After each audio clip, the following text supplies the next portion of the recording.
Good afternoon, everyone. Please be seated.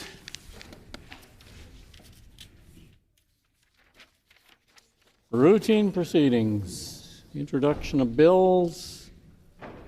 The Honourable Member for Fort Garry.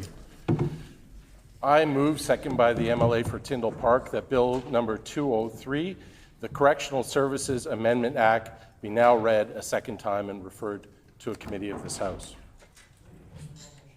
I think that's the wrong motion. So be now read a first time. Yeah.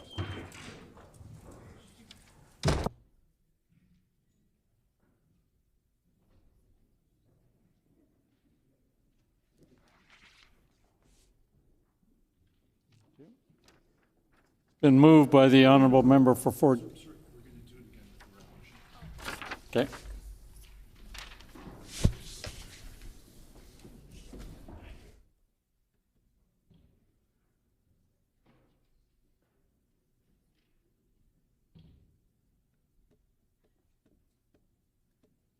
The Honourable Member for Fort Garry. I move, seconded by the MLA for Tyndall Park, that Bill number 203, the Correctional Service Amendment Act, be now read a first time.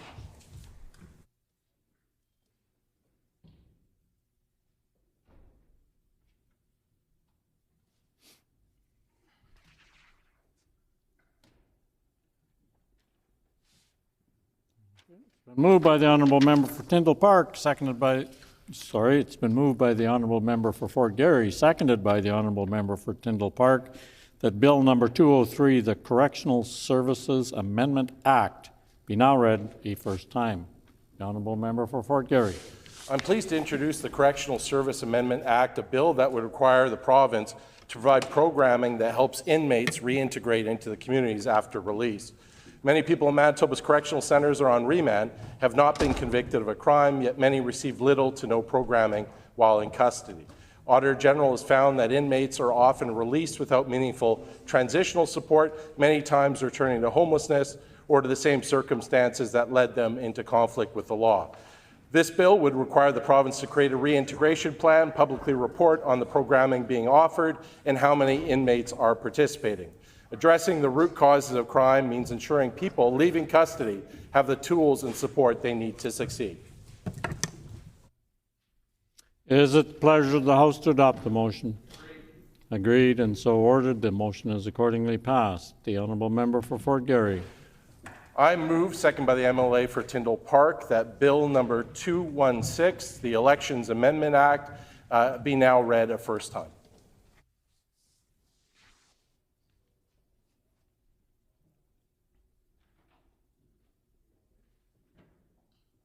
It's been moved by the Honourable Member for Fort Garry, seconded by the Honourable Member for Tyndall Park, that Bill number 216, the Elections Amendment Act, Election Day on Saturday, be now read a first time. The Honourable Member for Fort Garry. I'm pleased to introduce the Elections Amendment Act, a bill that would move Manitoba's general and by-election days from Tuesday to Saturday. Our democracy works best when participation is accessible, yet today nearly half of Manitobans do not vote, and participation is at risk of declining even further. For many Manitobans, voting on a weekday can mean balancing work schedules, childcare, school commitments, and other responsibility. This bill would modernize our election system. Holding elections on a Saturday would give working families, shift workers, students, and caregivers a more convenient opportunity to cast their ballot. Democracy should fit into people's lives, not compete with them. This legislation will make a practical change to help ensure every Manitoban has the opportunity to participate. Is it the pleasure of the House to adopt the motion? Agreed and so ordered. The motion is accordingly passed. No further introduction of bills. Committee reports. The Honourable Member for Tuxedo. Honourable Speaker, I wish to present the first report of the Standing Committee on Justice.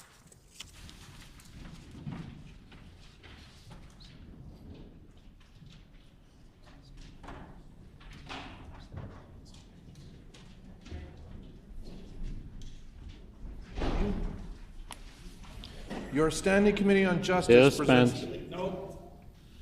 No. Here, no. Clerk will read it. Get my glasses out. Order. Your Standing Committee on Justice presents the following as its first report. Meetings. Your committee met on March 18th, 2026 at 6 o'clock p.m. in room 254 of the Legislative Building. Matters under consideration. Bill 2, the Non-Consensual Distribution of Intimate Images Amendment Act. Bill number 3, the Manitoba Public Insurance Corporation Amendment Act. Bill number 4, the Constitutional Questions Amendment Act. Bill number 30, the Intimate Partner Violence Death Review Committee Act. Bill number 31, the Highway Traffic Amendment Act. Committee membership: Mr. Balkin, Mr. Bariza, MLA Compton, Mrs. Schott, Honorable Mr. Simard, Honorable Mr. Weed. Your committee elected MLA Compton as the chairperson. Your committee elected Mrs. Schott as the vice chairperson. Public presentations. Your committee heard the following 2 presentations on Bill number 2, the Non-Consensual Distribution of Intimate Images Amendment Act. Fernando Vallejo, Latinas Manitoba Incorporated. Ben McGilvery, private citizen. Your committee heard the following 7 presentations on Bill number 3, the Manitoba Public Insurance Corporation Amendment Act. Mary Johnson, private citizen. Douglas Houghton, Coalition of Manitoba Motorcycle Groups Incorporated. David Grant, private citizen. Zenaib Mansoure, Canada Sierra Leone Friendship Society Incorporated. Ben McGilvery, private citizen. Peggy Barker, Consumers Association of Canada Manitoba Branch. Monique Surkey, private citizen. Your committee heard the following 4 presentations on Bill number 4, the Constitutional Questions Amendment Act. Paul Moist, Manitoba Federation of Union Retirees. Kevin Rebeck, Manitoba Federation of Labor. Chris Barsanti, private citizen. Ben McGilvery, private citizen. Your committee heard the following 2 presentations on Bill number 30, the Intimate Partner Violence Death Review Committee Act. Fernando Vallejo, Latinas Manitoba Incorporated. David Grant, private citizen. Your committee heard the following 2 presentations on Bill number 31, the Highway Traffic Amendment Act. David Grant, private citizen. Karen Reimer, private citizen. Written submissions. Your committee received the following. Order. Your committee received the following written submission on Bill number 2, the Non-Consensual Distribution of Intimate Images Amendment Act. Monique St. Germain, Canadian Centre for Child Protection Incorporated. Order. Your committee received the following 3 written submissions on Bill number 4, the Constitutional Questions Amendment Act. Chris Turek, Rainbow Resource Centre. Chris Gamby, Criminal Defense Lawyers Association of Manitoba. Marion Haladin. Order, please. The Honourable Minister of Families needs to come to order. Marion Haladin, Public Service Alliance of Canada Prairies. Bills considered and reported. Bill number 2, the Non-Consensual Distribution of Intimate Images Amendment Act. Your committee agreed to report this bill with the following amendments. That Clause 6 of the bill be amended in the proposed subsection 12.2 by striking out "for certainty a person has" and substituting "a person may have." That Clause 7 of the bill be amended in the proposed subsection 13.2 in the part before Clause A, adding "in good faith" after distribution occurred. That Clause 8 of the bill be amended in the proposed Clause 14.1b2 by striking out "remove" or "de-index" and substituting "remove" and, where applicable, "de-index." Bill number 3, the Manitoba Public Insurance Corporation Amendment Act. Your committee agreed to report this bill without amendment on a recorded vote of ayes 3, nays 2. Bill number 4, the Constitutional Questions Amendment Act. Your committee agreed to report this bill without amendment. Bill number 30, the Intimate Partner Violence Death Review Committee Act. Your committee agreed to report this bill without amendment. Bill 31, the Highway Traffic Amendment Act. Your committee agreed to report this bill without amendment, submitted by MLA Carla Compton, chairperson, March 18, 2026. Thank you. The Honourable Member for Tuxedo. Honourable Speaker, I move, seconded by the Honourable Member for Transcona, that the report of the committee be received.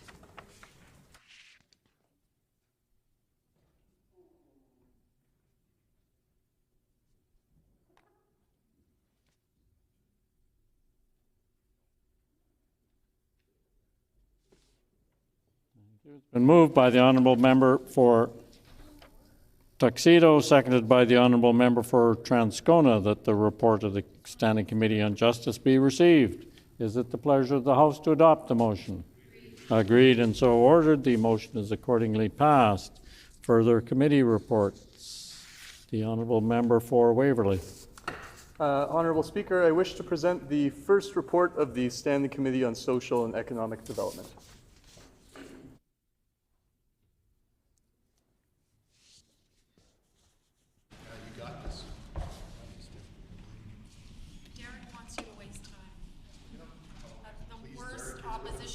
Order. Your Standing Committee. Dispense. Social and Economic. I hear a no. The Deputy Clerk will read the motion. Your Standing Committee on Social and Economic Development presents the following as its first report. Meeting. Order, please. I've asked you once to come to order.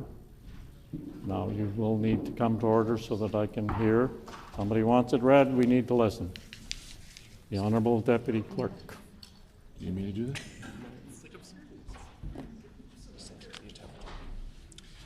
Your committee met on March 18th, 2026 at 6 p.m. in the Legislative Chamber, in the chamber of the Legislative Building. Matters under consideration. Bill number 5, the Accessibility for Manitobans Amendment Act and the Commemoration of Days, Weeks and Months Amendment Act, Access Awareness Week. Bill 10, the Employment Standards Codes Amendment Act, Attachment Leave for Adoption and Surrogacy. Great bills. Bill number 17, the Adult Abuse Registry Amendment Act. Bill number 23, the Advocate for Children and Youth Amendment Act. Another great bill. Committee membership. Mr. Blaschko, Ms. Byram, Mr. Ginter, Honourable Minister Marcelino, Mr. Oxenham, MLA Pancratz. Your committee elected MLA Pancratz as chairperson. Your committee elected Mr. Blaschko as the vice chairperson. Substitutions received during committee proceedings. Honourable Minister Fontaine for Honourable Minister Marcelino. Public presentations. Your committee heard the following 5 presentations on Bill number 5, the Accessibility for Manitobans Amendment Act and the Commemoration of Days, Weeks and Months Amendment Act, Access Awareness Week. Alan Mankiewicz, Manitoba League of Persons with Disabilities. Samuel Unrau, private citizen. Angie Conrad, barrier-free Manitoba. Monique Churchy, private citizen. Patrick Stewart, Independent Living Resource Centre. Your committee heard the following presentation on Bill 10, the Employment Standards Code Amendment Act, Attachment Leave for Adoption and Surrogacy. Kevin Rebeck, Manitoba Federation of Labour.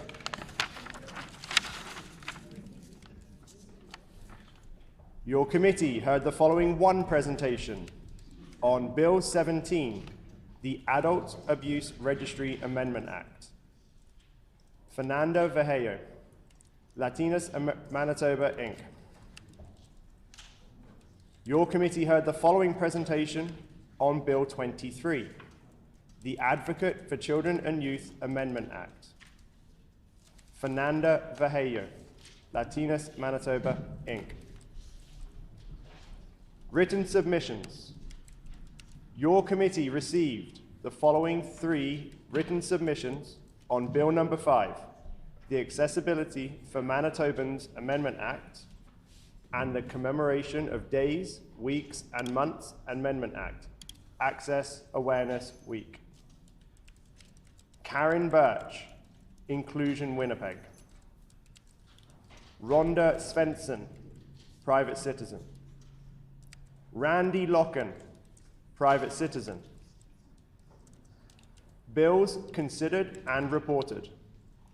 Bill number 5, the Accessibility for Manitobans Amendment Act, and the Commemoration of Days, Weeks, and Months Amendment Act, Access Awareness Week. Your committee agreed to report this bill without amendment. Bill number 10, the Employment Standards Code Amendment Act, Attachment Leave for Adoption and Surrogacy. Your committee agreed to report this bill without amendment. Bill number 17, the Adult Abuse Registry Amendment Act. Your committee agreed to report this bill without amendment. Bill number 23, the Advocate for Children and Youth Amendment Act. Your committee agreed to report this bill without amendment. Submitted by MLA David Pankratz, Chairperson, March 18th, 2026. The honourable member for Waverley. Honourable Speaker, I move, seconded by the Honourable Member for Fort Richmond, that the report of the committee be received.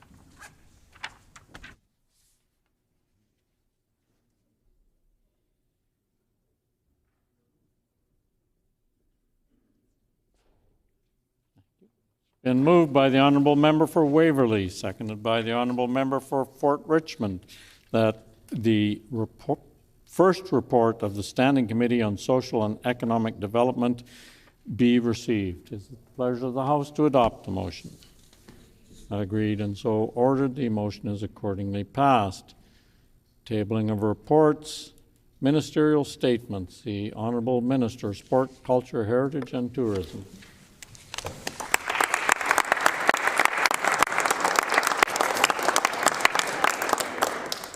Assalamu alaikum, Honourable Speaker. Tomorrow, our Muslim neighbours and friends will mark the joyous occasion of Eid al-Fitr, following a month-long fast during the holy month of Ramadan.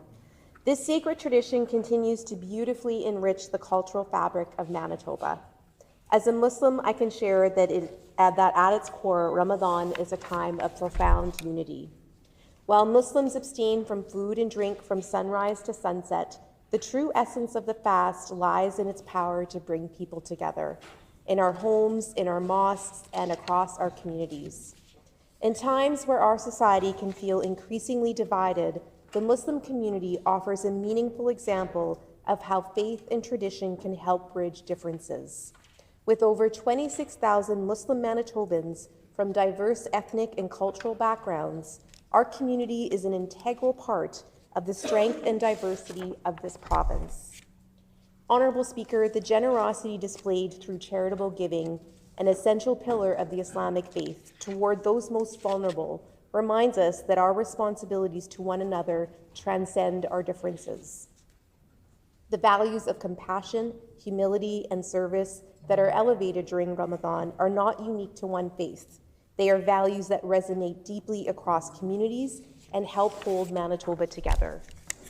At the same time, as we celebrate Eid, we must also take a moment to recognize that many Muslims around the world are facing profound hardship, conflict, and displacement.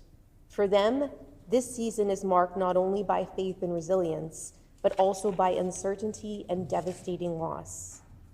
In acknowledging this reality, we are reminded of our shared humanity and the importance of extending compassion, solidarity, and hope beyond our borders. The conclusion of Ramadan and the celebration of Eid offer an important opportunity for all Manitobans to connect with their Muslim neighbours and colleagues. These moments of shared understanding and dialogue are vital to breaking down barriers and fostering stronger community connections.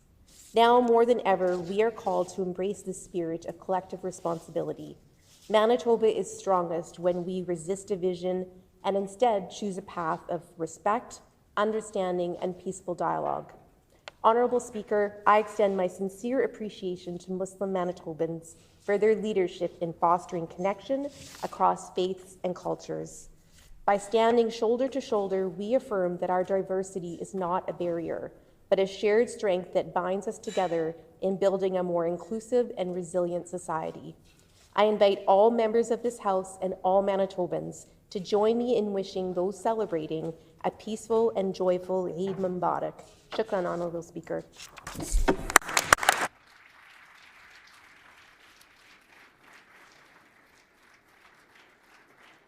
The Honourable Leader of the Official Opposition.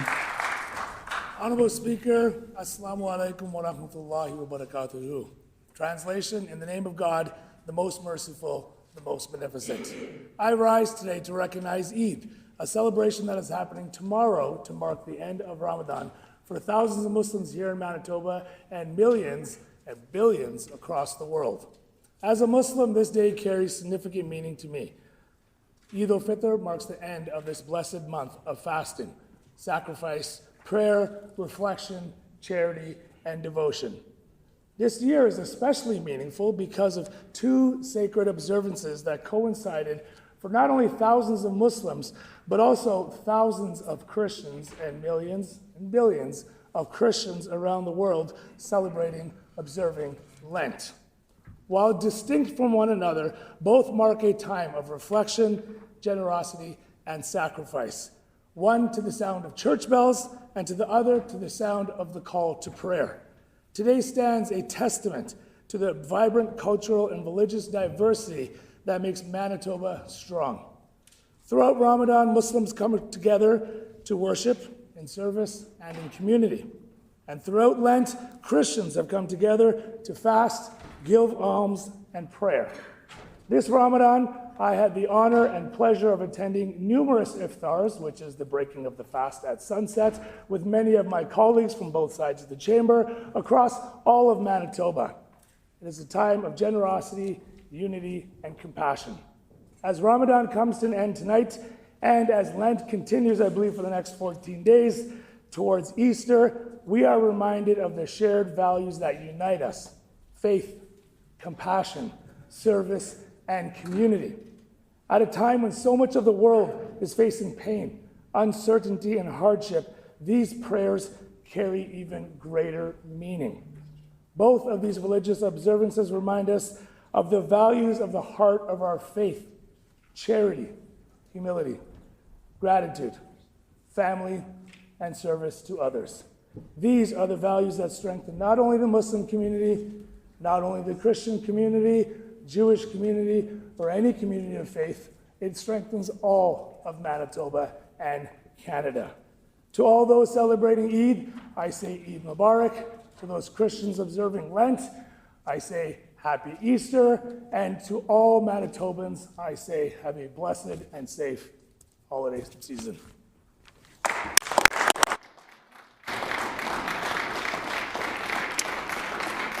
The Honourable Minister of Municipal and Northern Relations.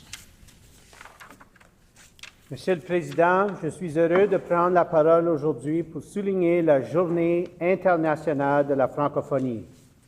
Chaque 20 mars, des millions de personnes à travers le monde se rassemblent pour célébrer la langue française.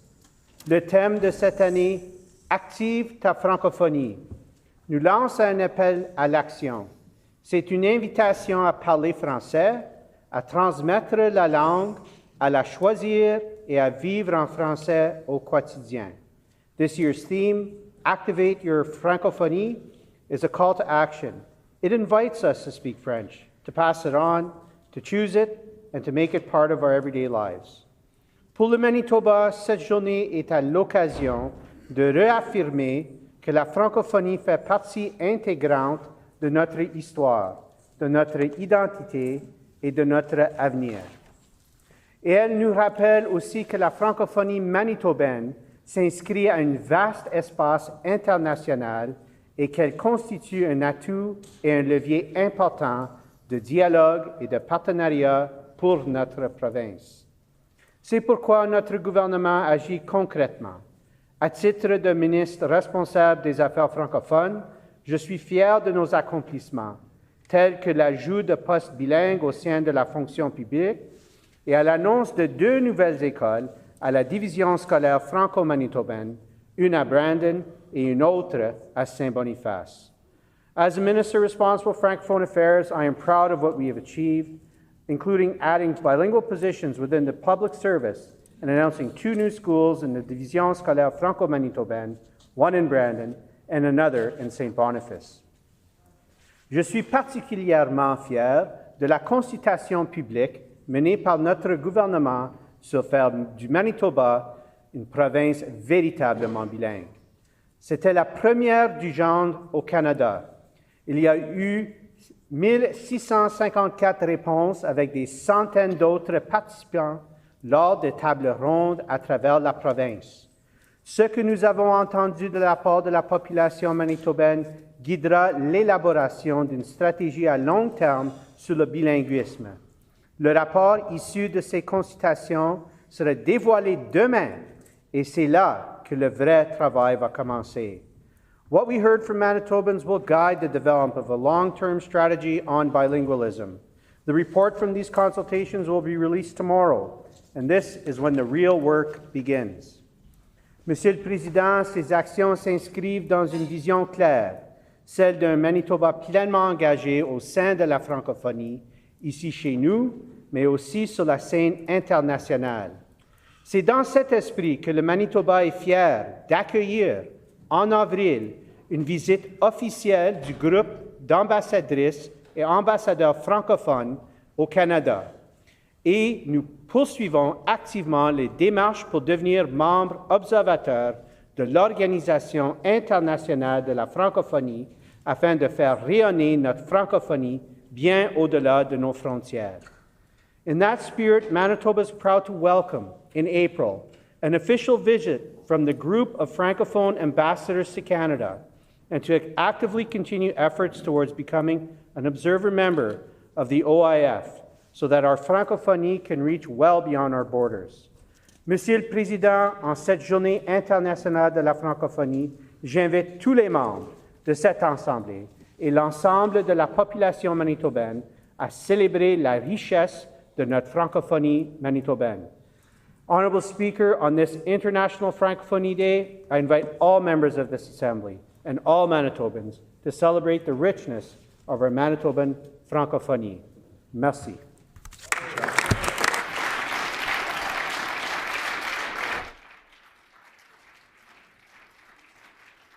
The Honourable Member for Lac-du-Bonny. Thank you, Honourable Speaker. International Francophonie Day, or Journée internationale de la Francophonie, is observed each year on March 20th.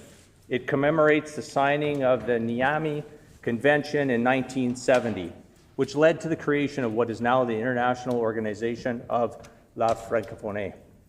More than 369 million French speakers worldwide take part in this celebration, united by a shared language and commitment to cultural connection.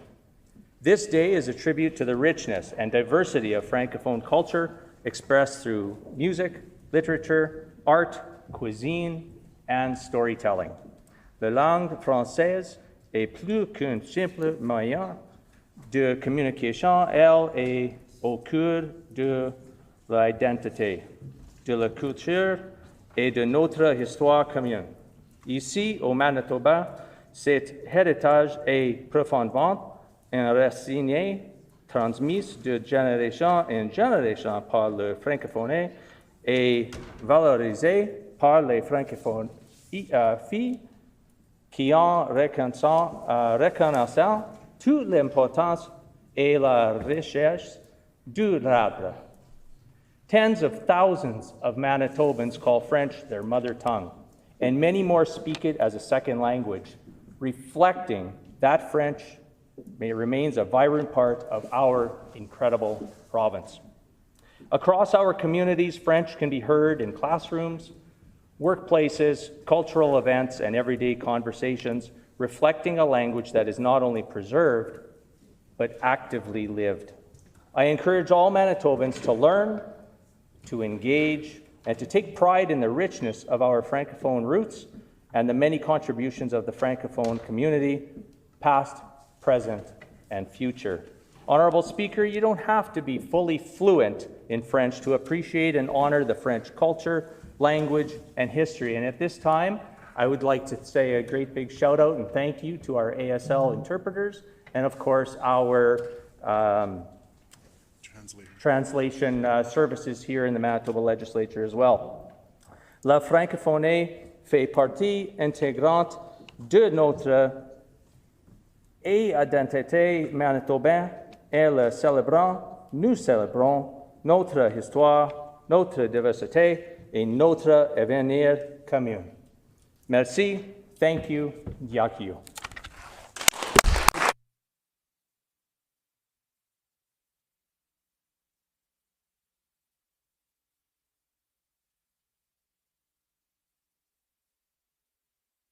Before we get to member statements, there's some guests in the gallery that perhaps might have to leave before we're done.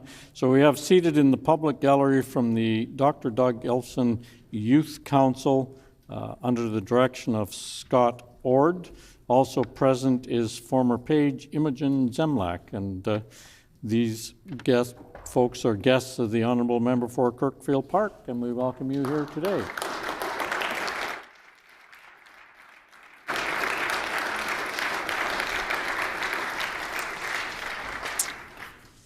Member statements. The Honourable Minister of Finance. Thank you, Honourable Speaker. I rise today to recognize the outstanding work of Stevenson Britannia Adult Learning Centre and the broader Stevenson Britannia school community. Under the leadership of Education Director Dave Johnson, Stevenson Britannia has become a vital hub of opportunity for adult learners working to build new lives in Manitoba. For many students, the school is their first point of connection, not only to education, but to community. What makes Stevenson Britannia remarkable is the team behind it. A dedicated volunteer board, committed teachers, and support staff work tirelessly to ensure adult students have what they need to succeed. That support goes beyond classroom instruction. It includes mentorship, guidance, and connecting learners to essential resources such as school supplies, as well as offering practical supports that remove barriers and allow students to focus on their goals. The impact of this work is clear, as this past year alone, 35 students graduated, a milestone that represents perseverance, determination, and the promise of new opportunity. Students gain confidence, complete their studies, and move forward into post-secondary education, training, and meaningful employment. In doing so, they strengthen their families and contribute even more to our local workforce and economy. Honourable Speaker, Stevenson Britannia reflects the very best of Manitoba values: fairness, inclusion, and the belief that education opens doors. I ask all members to join me in thanking Dave Johnson, the volunteer board, and the dedicated teachers and staff of Stevenson Britannia Adult Learning Centre for their leadership and unwavering commitment to student success. Manitoba is stronger because of their work. Thank you, Honourable Speaker.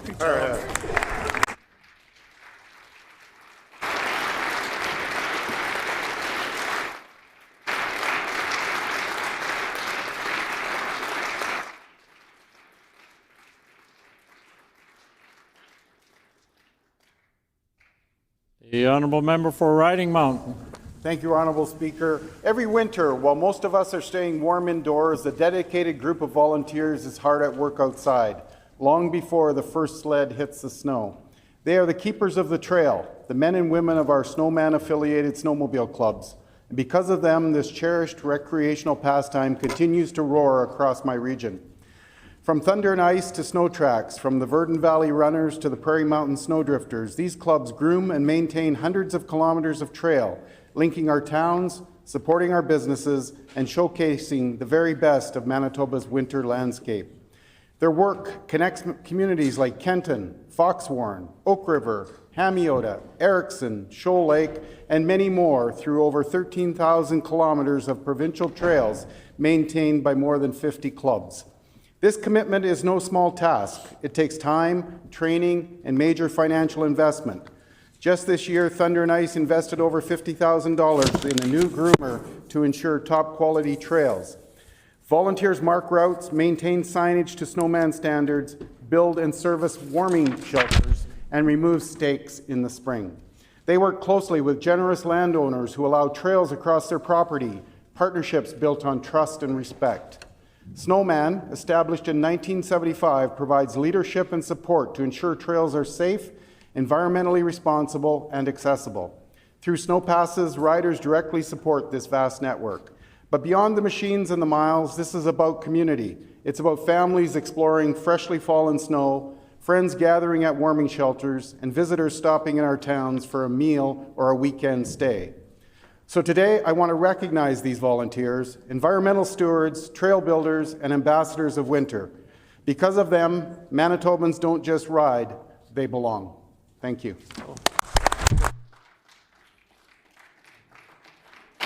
The Honourable Minister of Business, Mining, Trade and Job Creation. This Saturday, March 21st, is the International Day for the Elimination of Racial Discrimination.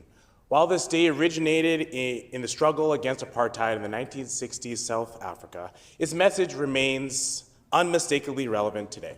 Almost half of racialized Canadians have faced racism and discrimination in the past 5 years, with most of them experiencing multiple incidences. And in the prairies, those numbers are even higher. Racism takes many forms, from overt acts of hate to systemic barriers that limit opportunity and belonging. In workplaces, discrimination affects hiring decisions and opportunities for career advancement. Racism also often leads to overrepresentation of racialized communities in our justice system, and at the same time, sadly, fewer opportunities in our education system. And I get that, as someone who's faced it personally. Having the most diverse team of MLAs ever in Manitoba's history, we get that too. We all must confront the realities openly and honestly. We must listen to the experiences of those who continue to face discrimination and work together to actively dismantle the structures that allow discrimination to exist. My 2023 private members bill implemented mandatory anti-racism training, enshrining anti-racist policies into the work we do every day. We are fortunate that Manitoba is a province that is shaped by the contributions of people from many diverse cultures. But that diversity is only a strength when we fully embrace it, recognizing that we all have a shared future. So I call on all of us to match our commitment to diversity with that same commitment to uphold the dignity of every person who lives here and truly build one Manitoba. Thank you.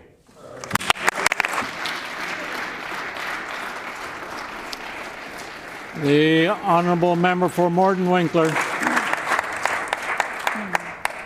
Honourable Speaker, it's a privilege to rise today to recognize Pat, Patricia Gibson, and Marilyn Skabovius, two extraordinary women whose vision, leadership, and dedication have helped shape healthcare in Morden Winkler and across the Pembina Valley. Pat began her career as a registered nurse in 1971 and went on to play a pivotal role in uniting surrounding municipalities to establish the Boundary Trails Health Centre Foundation, giving communities a shared voice in building and supporting their hospital. Alongside her, Marilyn has been a tireless champion for regional health care, founding board member and passionate advocate who has always looked ahead, ensuring not only the construction of facilities, but strengthening the people and programs within them. Together, their leadership helped transform the Boundary Trails Health Centre into a vital hub it is today. From its opening in 2021 to its recent expansion with more beds, enhanced surgical, neonatal, and emergency services, and expanded cancer and community care, their impact is felt by tens of thousands of Manitobans.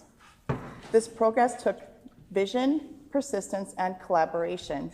Pat and Marilyn brought communities together and inspired a shared commitment to bring better healthcare close to home. Their legacy is one of compassion, leadership, and lasting impact, one that will benefit generations to come. Thank you so much for what you have done for our community. Please join me in recognizing and making these and thanking these remarkable women. You are both true community champions. Thank you.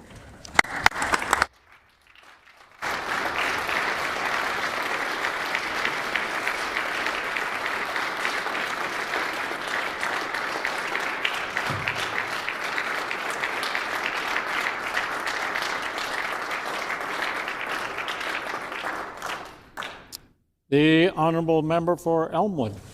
Thank you, Honourable Speaker. On November 28, 2025, Manitoba took an important step forward by signing on to the National Energy Grid Memorandum of Understanding. In doing so, our province answered the call to strengthen Canada's energy security while promoting our clean, reliable hydroelectric power.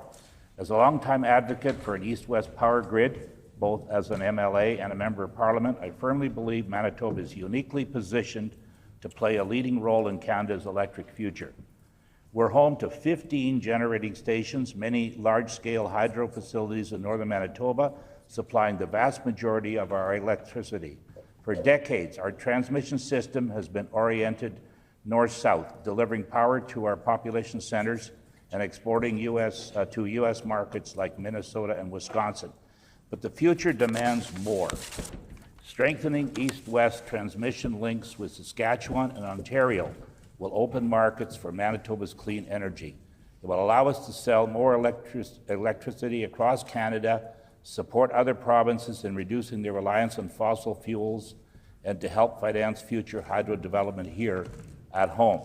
An expanded east-west grid will improve reliability, ensuring provinces can support one another during peak demand or unexpected outages. It will help power emerging opportunities, including critical mineral development in Northern Ontario's Ring of Fire. Honourable Speaker, this vision is not new. It's been a national goal since the 1970s, while challenges remain, including costs, regulatory alignment, and coordination. The benefits are clear. Manitoba's clean energy advantage and central location make us a key player in building a stronger, more connected, and low-carbon Canadian electricity grid. Thank you, Honourable Speaker. Good job, Jimmy.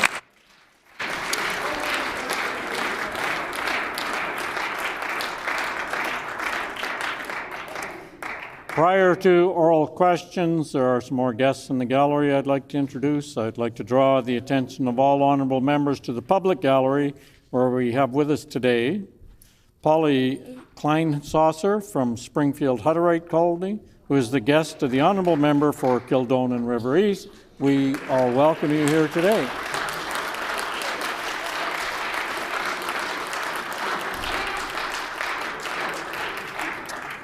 Further, I'd like to draw attention of all honourable members to the public gallery, where we have with us today from the Winnipeg West Youth Advisory Council, Kaylee Lawrence, Gabriel Aiken, Jenna Mahor, Cam Louis, Jonas Castor, Nathan Varjesi, Rahid Abdullah, Imogen Zemlak, and they are here today along with Scott Ord, who are the guests of the Minister of Sport, Culture, Heritage and Tourism. On behalf of all honourable members, we welcome you here again.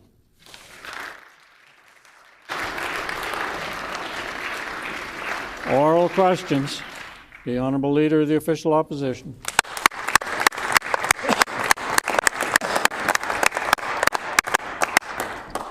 Before we start, I want to take a second and pause. I saw a post this morning from the member from the Paul Kamisak's daughter, and the request was that we hold a place in our prayers for her mother, and we are doing that just here across party lines.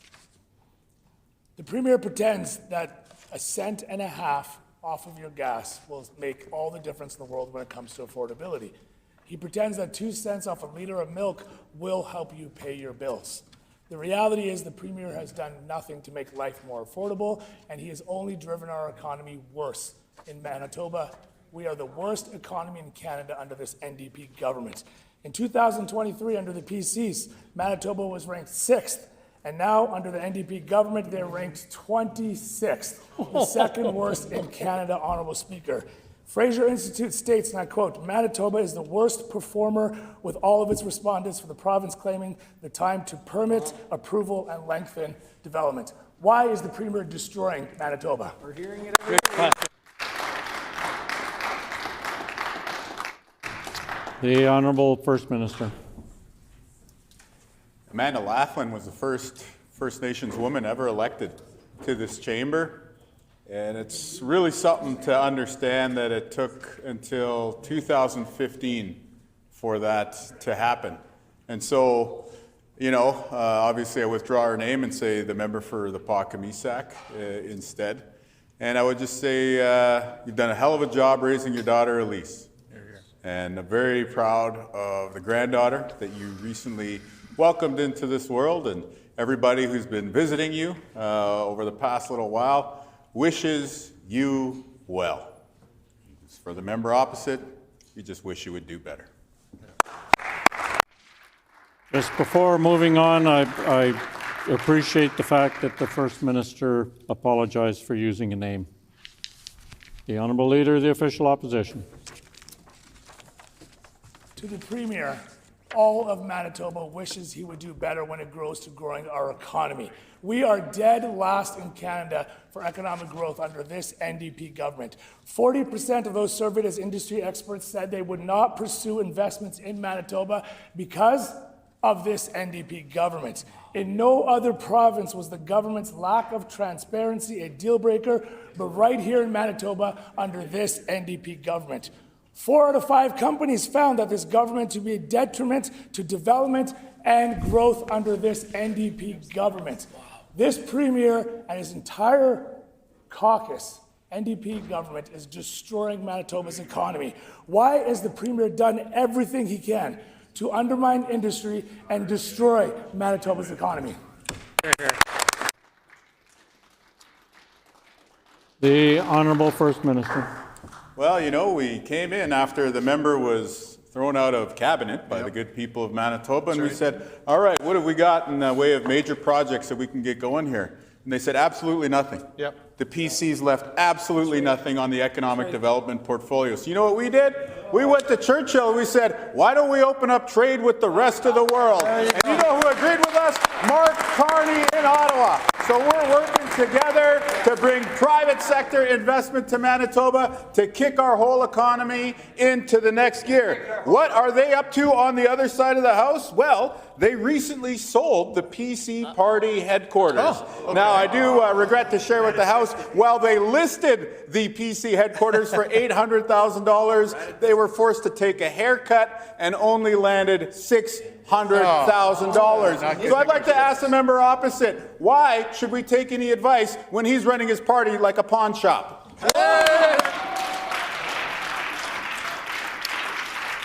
The Honourable Leader of the Official Opposition on a final supplementary question. All talk, talk, talk, and jokes, jokes, jokes by this Premier. He is not a serious Premier, and industry know it. When Manitoba is ranked dead last for economic growth, when 4 out of 5 investors are saying they're not going to invest under this NDP government, he needs to get his facts straight. When we left government, there was 36 major projects in the queue for development, and under this NDP, they had taken that number and driven it to 0, Honourable Speaker. At a time when we have to grow Manitoba and harness the materials we have, this Premier wants to stand up and make jokes. Manitobans are struggling. Our economy is dying under this NDP. Manitobans are losing jobs at historic rates, and they can't pay bills because of this NDP government. 2.5 years, the Premier has destroyed this economy and killed the economic horse he so supposedly loved and cherished. That horse is dead, and Manitobans' dreams are dying under this Premier. So I asked the Premier, what is he going to do to turn around this province, or will he continue to destroy it?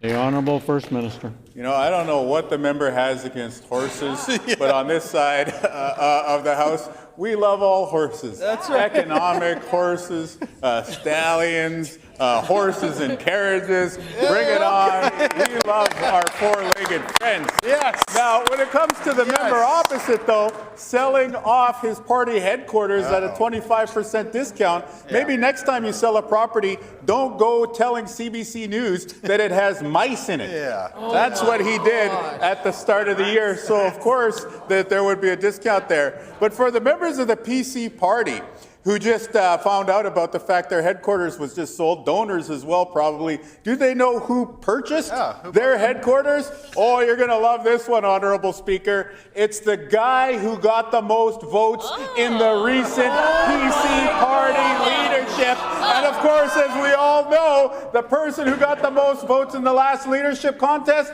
is not the Leader of the Opposition. Time has expired. The Honourable Leader of the Official Opposition on a new question. not one serious answer on economic growth when it comes to this Premier.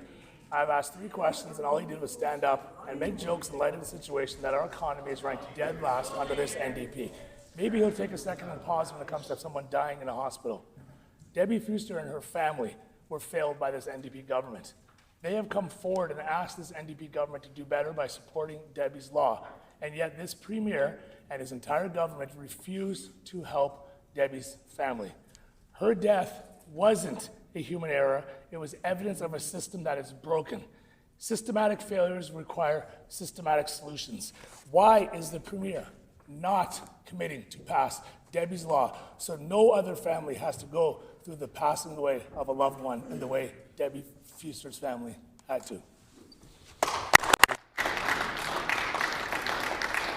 The Honourable First Minister.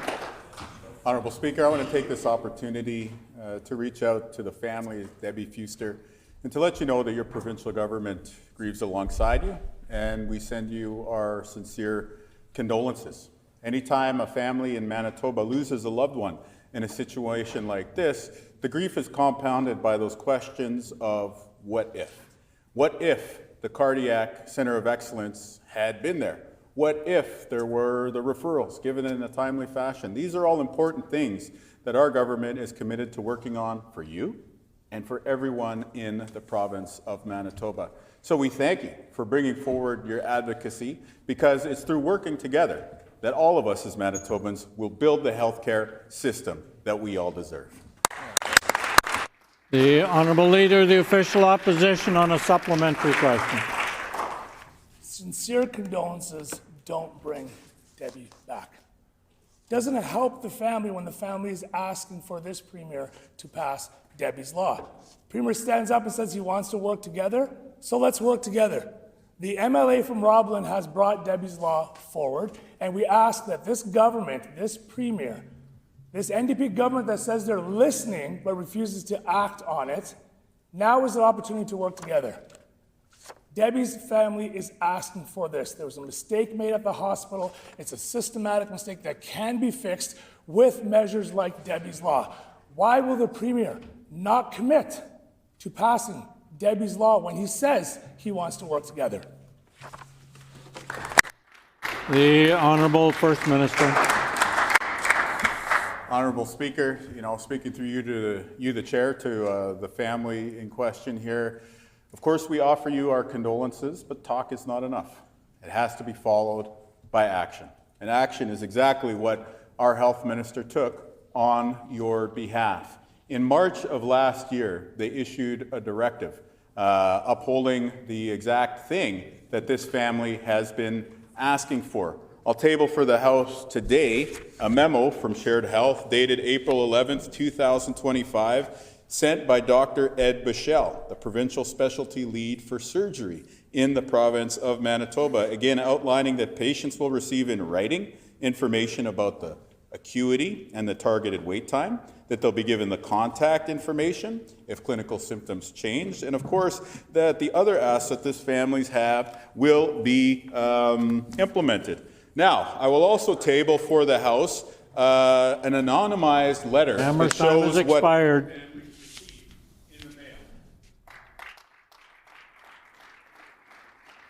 The Honourable Leader of the Official Opposition on a final supplementary question. Once again, talk is not enough. Action is required. Why is the Premier refusing to take action on Debbie's law? Debbie Fuster's family wants it. The MLA from Roblin has brought it forward. This is the perfect time to have action, like he says, so that no other family has to go through the loss of a loved one due to a clerical error or putting a file on the wrong page. That could be your family, your mother, your loved one, your child, because of a clerical error. Debbie's law will put measures in place to make sure this doesn't happen. It's a simple action the Premier can do today by standing up and saying he supports Debbie's law so this doesn't have to happen to anyone else in the province of Manitoba. The Honourable First Minister. Honourable Speaker, to Debbie's family and to people right across the province, we have taken action to ensure that people who are deserving surgeries get clear communication in writing from the surgeons, as well as the other forms of information that the Fuster family has been advocating for. I just tabled the proof for the member opposite that this action was taken a year ago. However, what he neglects to mention is that when he was at the cabinet table and when his health critic was advising Heather Stephenson, they dismantled the cardiac program at St. Boniface. That is the root cause of so many issues that we see for cardiac care in Manitoba. So when he talks about a systemic cause, it was his government. When he talks about a systemic solution, it is the investments that we'll be announcing in the Cardiac Center of Excellence next Tuesday, Budget Day 2026 in Manitoba. We're going to keep repairing healthcare, fixing their damage, but more importantly, delivering on our commitment to you. The honourable member for Borderland. Today, three major construction associations representing the majority of Manitoba's construction sector formally requested the Auditor General to review this government's handling of contracts issued under their so-called Manitoba Jobs Agreement. The industry leader specifically focused on the NDP collecting 85 cents per hour per worker on public projects, and I quote, potentially millions of dollars diverted from public investment with zero transparency, end quote. Now that the NDP have been caught with their hands in the cookie jar, will this minister finally rise in this House and cancel the terrible Manitoba Jobs Agreement? The Honourable Minister of Public Service Delivery. Thank you, Honourable Speaker. We are building schools and hospitals and making sure those projects create good Manitoba jobs. When you put in your hard day's work, you should be able to earn good wages and build a good life. And that's why Manitoba Jobs Agreement is all about. They help us deliver while ensuring all workers have fair wages, good benefit, and safe work site, whether they are unionized or ununionized. They also help train the next generation of skilled trade workers. We are creating apprenticeship opportunities, building long-term workforce capacity right here in Manitoba. Thank you, Honourable Speaker. The Honourable Member for Borderland. The NDP Jobs Agreement is so riddled with red flags and potential for massive government fraud that Manitoba's construction leaders are now asking the Auditor General to investigate this hidden fee and the, quote, broader accountability failures of the provincial government when it comes to the Manitoba Jobs Agreement. Here's Chris Lawrence, President of the Manitoba Heavy Construction Association, and I quote, transparency and accountability for public funds are absolutely critical. Neither the industry nor Manitoba taxpayers have been given a clear explanation of how this fee was determined or what it is intended to fund. That is not acceptable. Will this NDP government come clean today? Order, please. If I could ask the member for Borderland what he was quoting from, was it a public or a private document? Stop the clock. The honourable member for Borderland. It's a public document and will be increasingly so.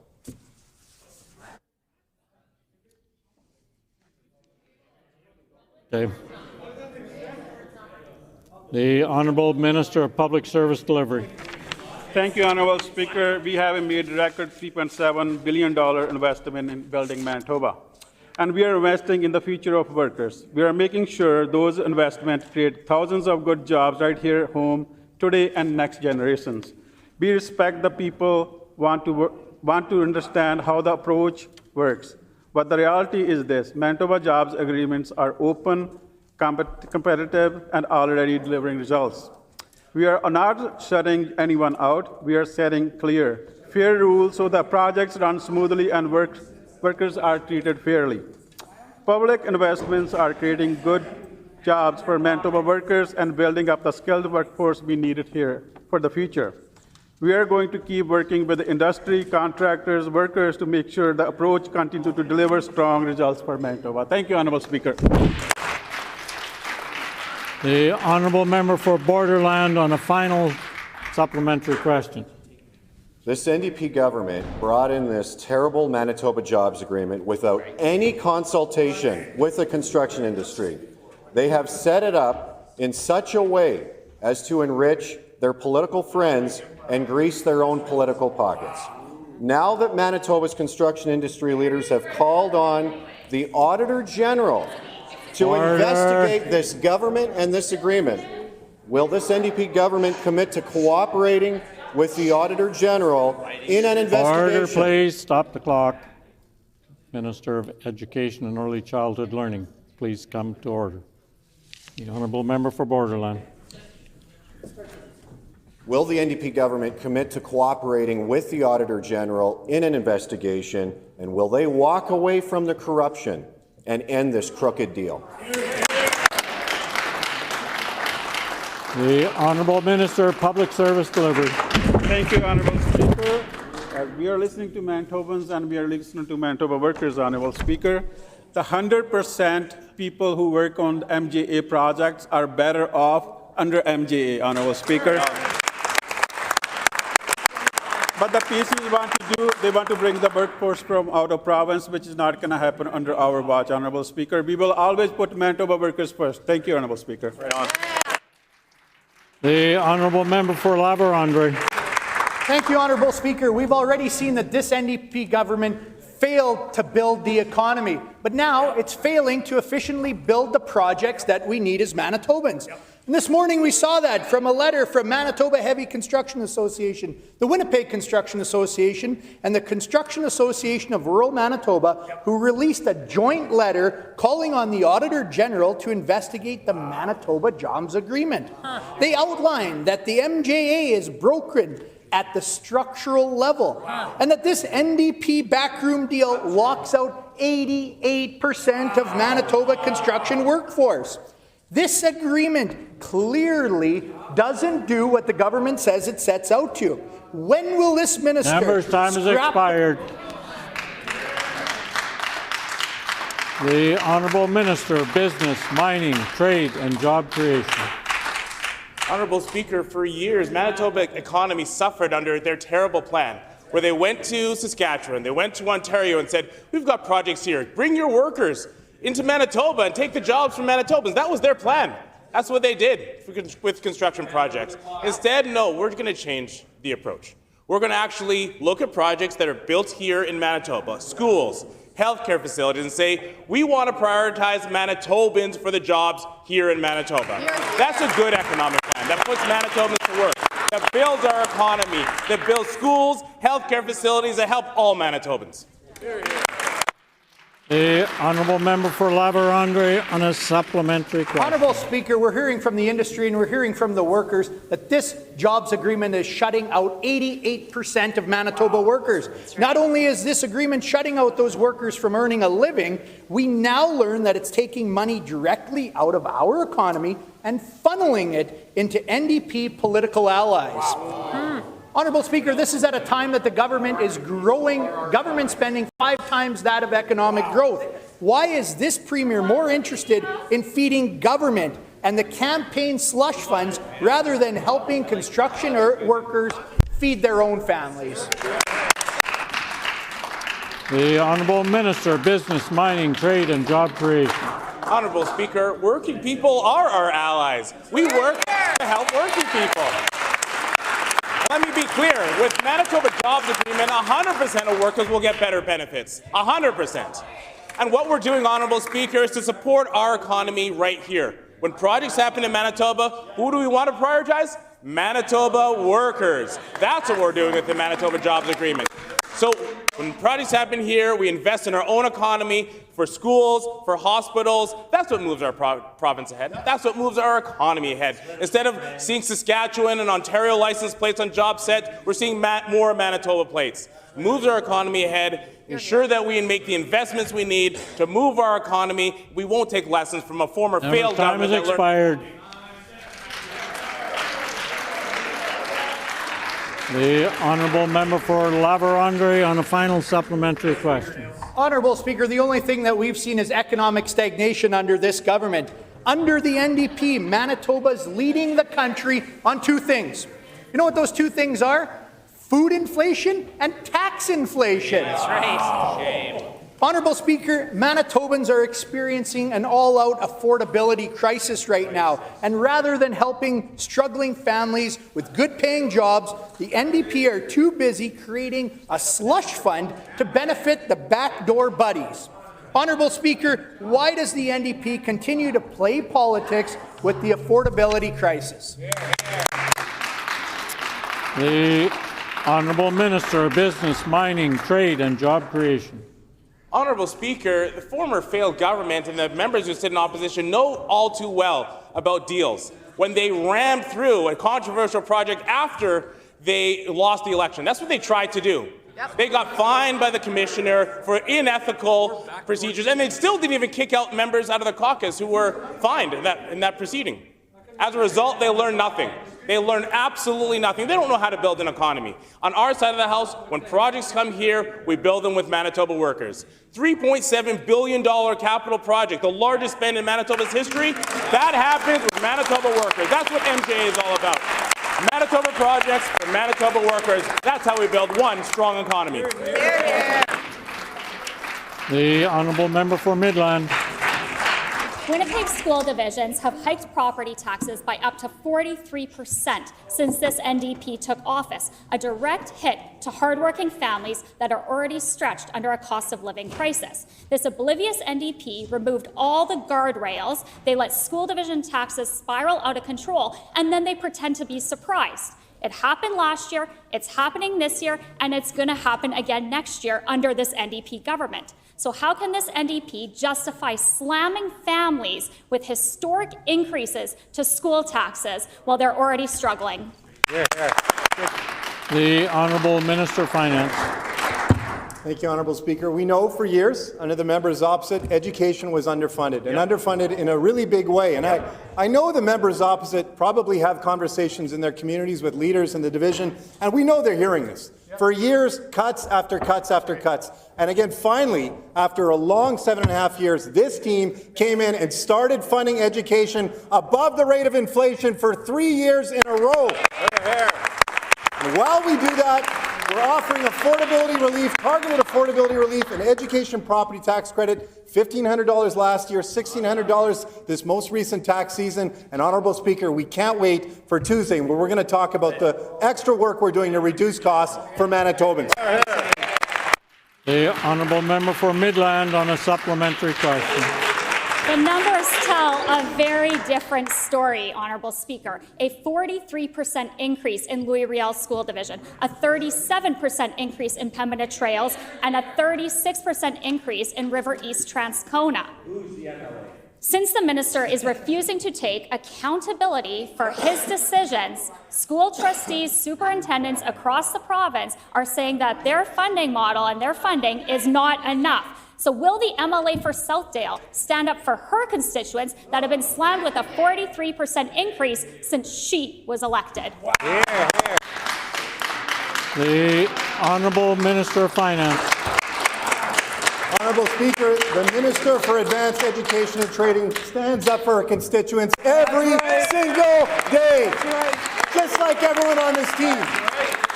The members opposite don't take any accountability for their actions. Again, for years, they cut education. The ridiculousness of them coming in here and suggesting that this team isn't doing the work is beyond belief. For years, they cut education. We know that had a horrible impact on divisions and their ability to serve our students. Finally, under the leadership of the best education minister in the country, we're getting a job done. And while we invest in education, we're lowering your costs. And Honourable Speaker, next Tuesday, we can't wait to share how we're going to do more cost reductions for Manitoba. The Honourable Member for Midland on a final supplementary question. Rather than developing a fair and sustainable and equitable funding model for education, this NDP government continues to push it into the future, despite the fact that tax bills come every year, despite the fact that school divisions continue to need funding, and despite the fact that again next year we're going to have a general assessment as increasing property values continuing to rise. Yet their only plan is Band-Aid solutions. Have they not learned their lesson lesson year after year where homeowners continue to be slammed because of decisions that they have made. When will school divisions, teachers, and taxpayers finally get a funding model that is sustainable for the long term? Here, here. The Honourable Minister of Finance. Honourable Speaker, the members opposite were in government for 7.5 years. Did they bring forward a new education funding model? No! Of course they didn't. Just like they didn't take action in almost every single other policy area across the province. We know that Manitobans are facing affordability challenges, and that's why this team has brought forward targeted relief, whether it's on your fuel costs, whether it's on your electricity costs, whether it's on your education property taxes. We are lowering costs for Manitobans across the board. What are they bringing forward? Absolutely crazy proposals that will hit our deficit, $1 billion cost. They didn't even know what it was going to cost the provincial treasury. So again, we ask them, what are they going to cut? Healthcare, they're going to cut hospitals. It's not credible. It's not serious, just like the leader of the official opposition.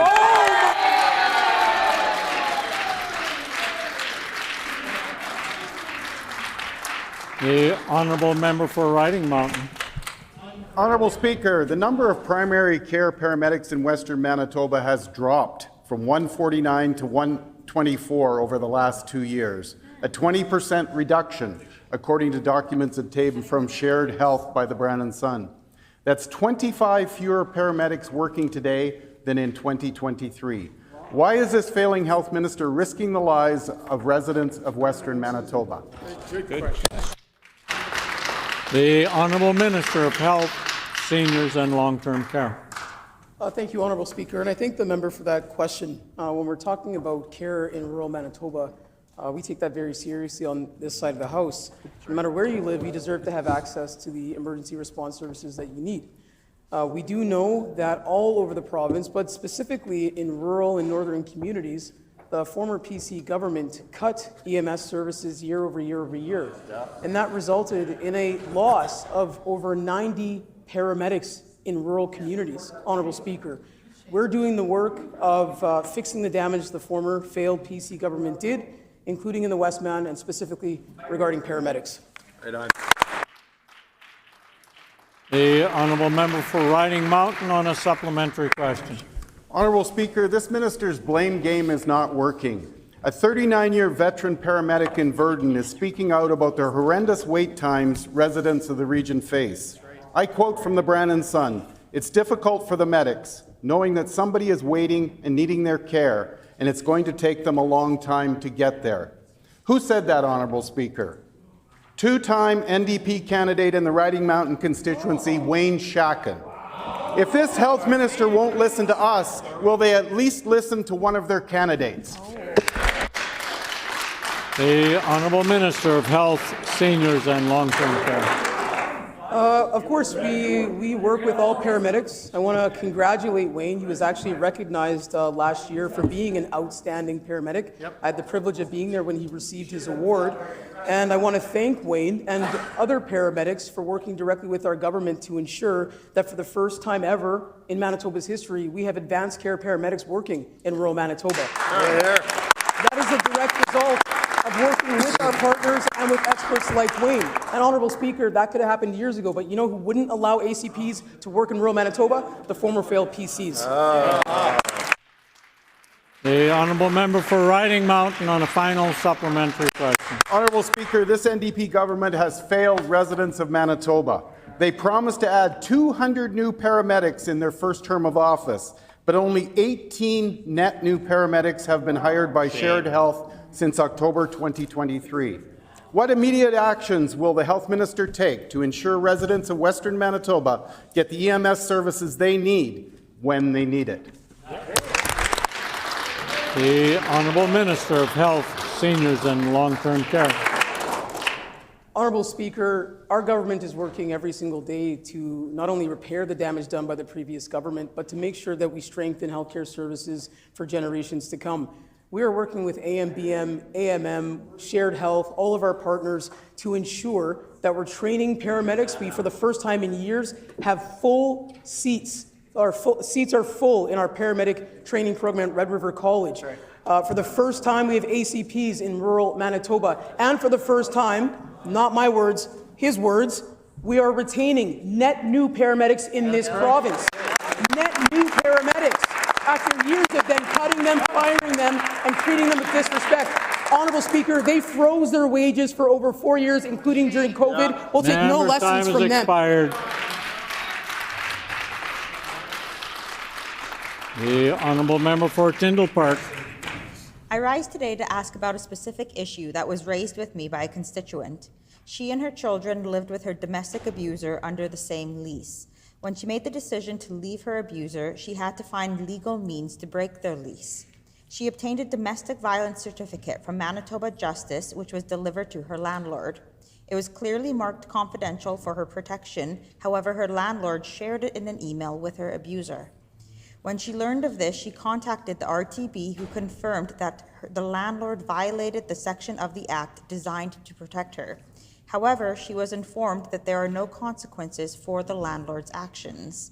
Can the government clarify if this would be considered an RTB issue or a justice issue? The Honourable Minister Justice. Thank you very much, Honourable Speaker, and I appreciate the member opposite bringing the issue forward. It wasn't clear in her question, or maybe I just didn't catch it, exactly which office she corresponded with on behalf of her constituent. I'd just like to offer that if the issue lies with Justice, we'd be happy to look into the issue more deeply, or if it's an issue with another department. Of course, we're always happy to do work with her on casework for her constituents. And it doesn't need to come to the floor. Legislature, we can work together offline as well. The honourable member for Tyndall Park on a supplementary question. Thank you, Honourable Speaker, and I'd like to thank the Minister for his answer. With Manitoba having some of the highest rates of intimate partner and family violence in the country, protecting victims and survivors of these crimes, who are primarily women and children, need to be top of mind in every case. It is often very difficult for women to escape abusive situations, and in this case, the domestic violence certificate is one tool that was available to protect her.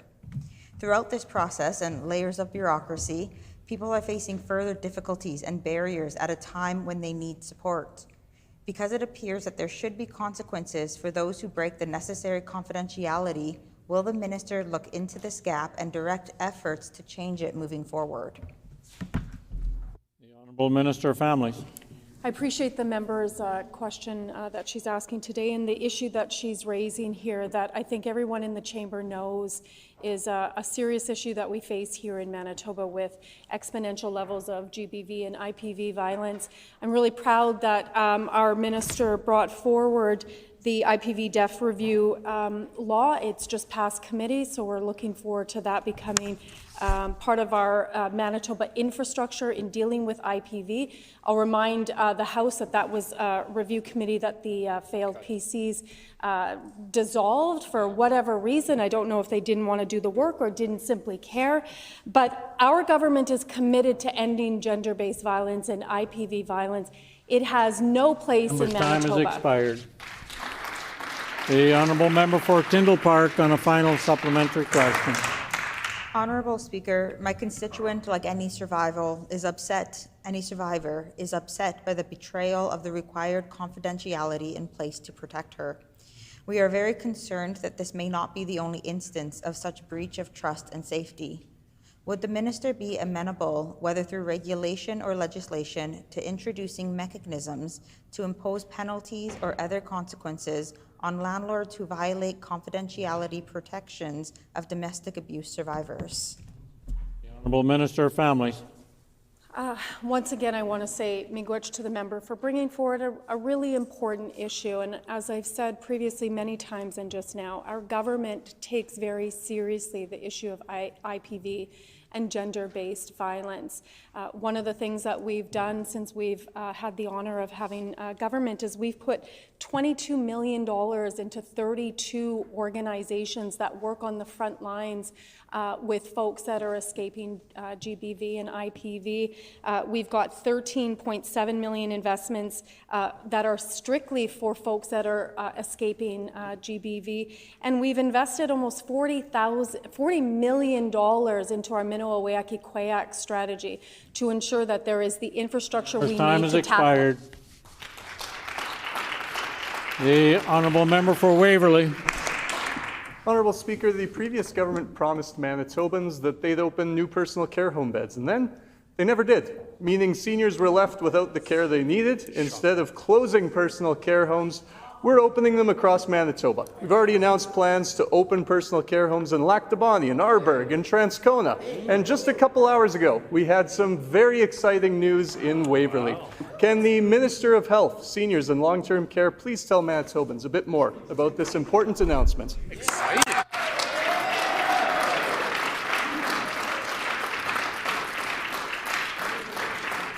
The Honourable Minister of Health, Seniors and Long-Term Care. Honourable Speaker, the failed PEC government was elected on a promise to add 1,200 new personal care home beds, but instead they closed over 200 personal care home beds. Manitobans know that they deserve better than cuts, closure, and chaos. That's right. That's why today we were so honored to stand with seniors to announce that we're building our 4th new personal care home in Bridgewater.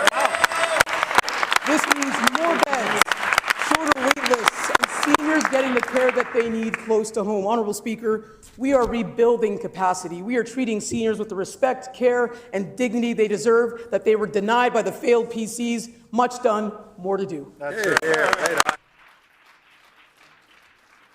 The Honourable Member for Agassiz. Families from across Manitoba are facing relentless pressure from rising grocery costs, increasing rent, higher utility payments, and stagnant wages. Many are working full-time, even multiple jobs, and still can't keep up with the basic cost of living. After years of these growing pressures, why has this government failed to deliver real, measurable relief for working families who are falling further behind every month?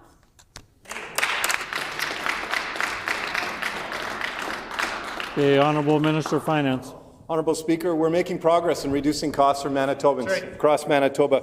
Doing it in a number of ways, of course, starting with the fuel tax holiday, which we offered for Manitobans for a full year, turned into a permanent 10% cut, a hydro rate freeze and continued low hydro rates.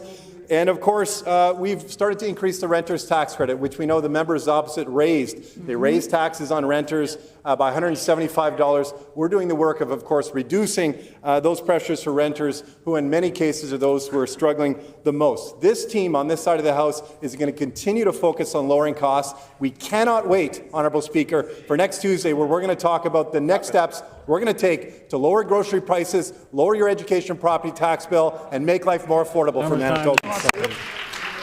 The Honourable Member for Agassiz on a supplementary question. I continue to hear from families, from parents who are skipping their own meals just in order to feed their children.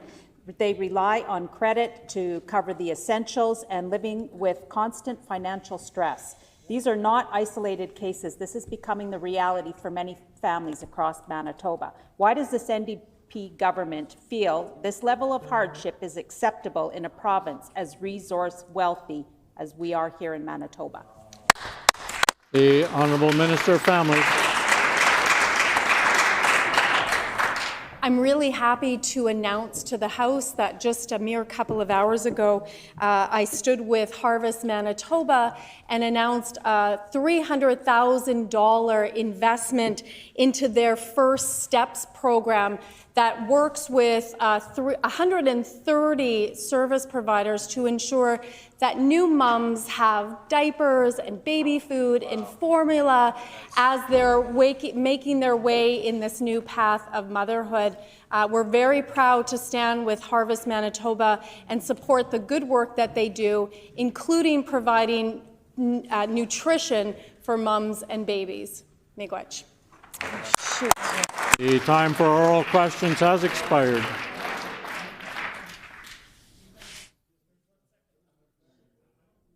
Okay, apparently there's time for one more question. Honourable Member for Agassiz.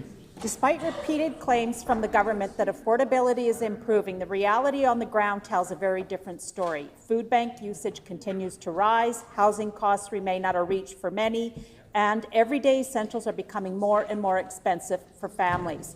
Manitobans are asking where the promised relief actually is. If this government's plan is working, can the minister explain why so many Manitobans are struggling to make ends meet here today in the province of Manitoba? The Honourable Minister of Families.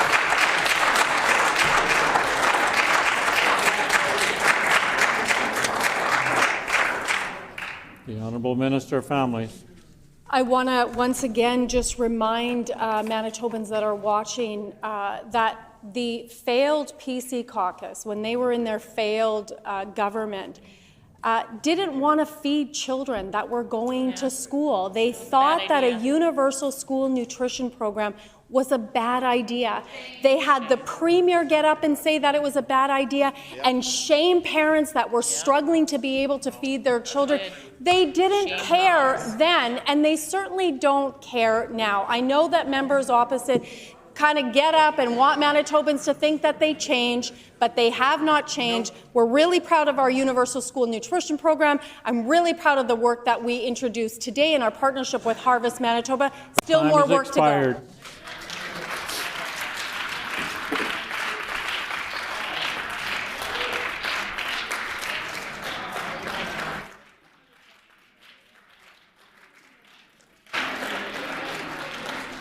And the time for oral questions has expired. Petitions.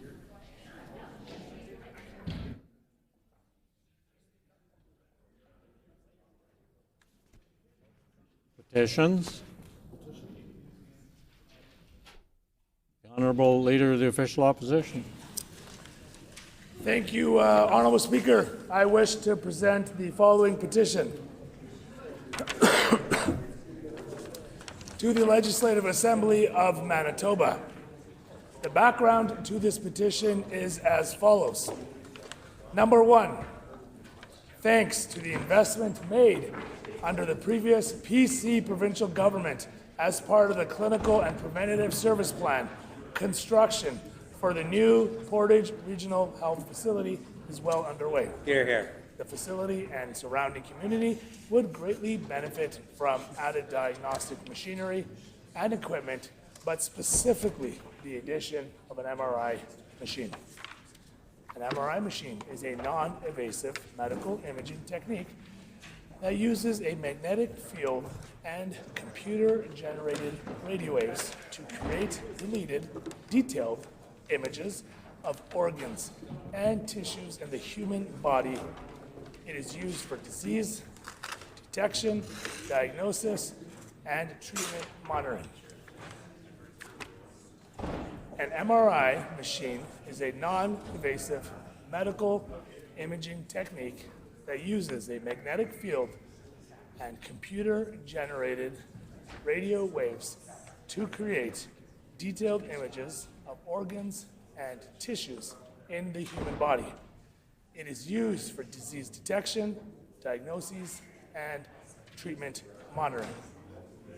Number three, Portage La Prairie is centrally located in Manitoba and is on the #1 highway in the Southern Health St. Sud Health Authority. Currently, there is only one MRI machine in the RHA.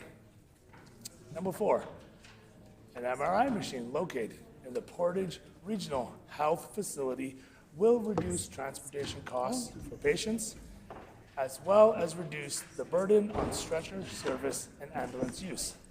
It will bring care closer to home and reduce wait times for MRI scans across the province. Number five, located around Portage La Prairie are the Dakota Teepee, Dakota Plains, and Sandy Bay, and Long Plains First Nations reserves. Indigenous peoples in Canada disproportionately face barriers in access to services and medical care. An MRI machine located in the Portage Regional Health Facility will bring care closer to their home communities and provide greater access to diagnostic testing.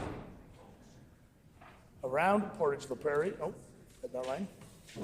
Number six, located in close proximity to the new Portage Regional Health Facility is the Southport Airport. This aerodrome has a runway length that is more than adequate to support medical air ambulance services.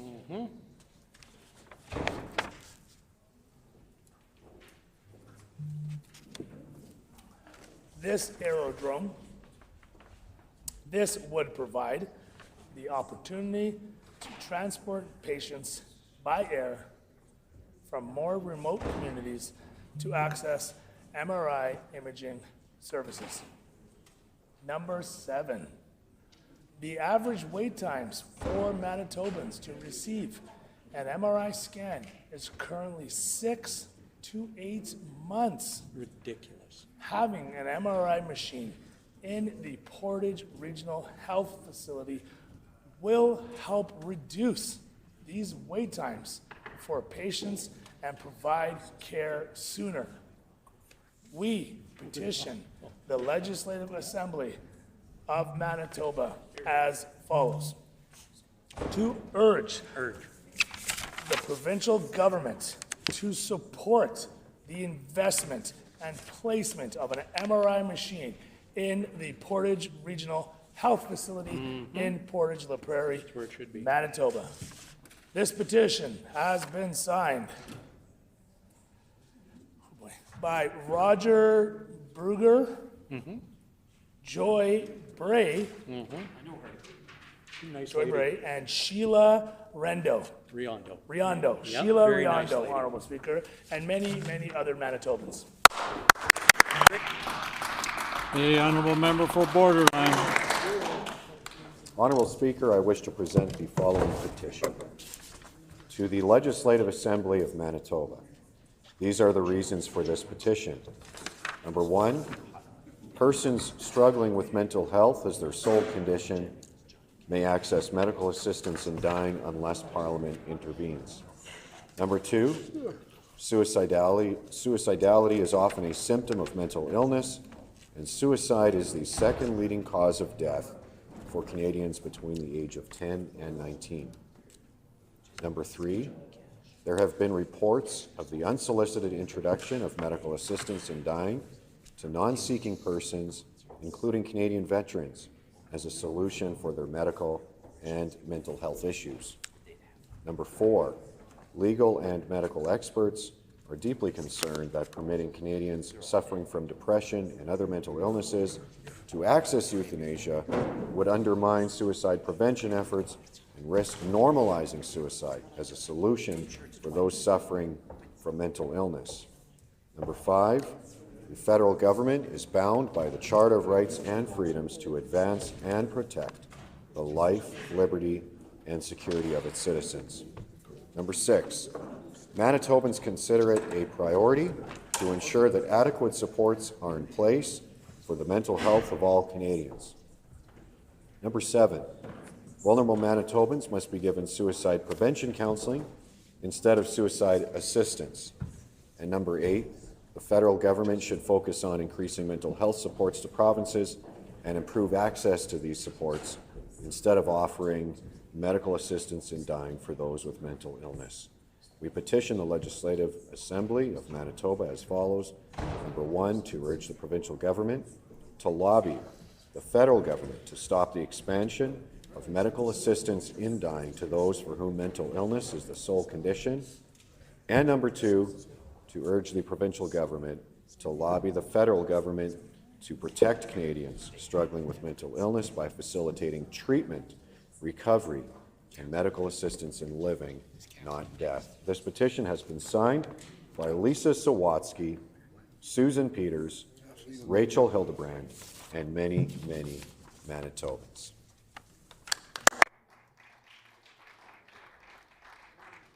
The honourable member for Rockland.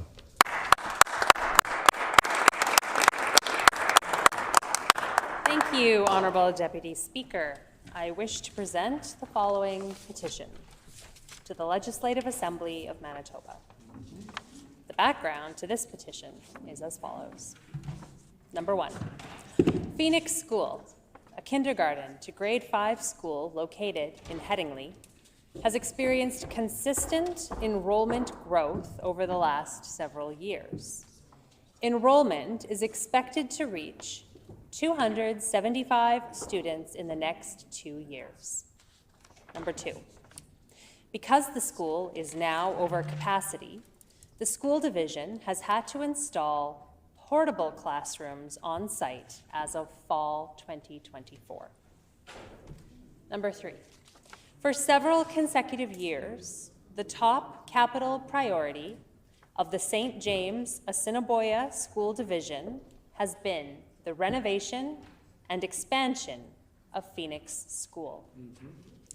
Number 4, in 2022, the Phoenix School expansion and renovation project was approved to proceed to the design phase.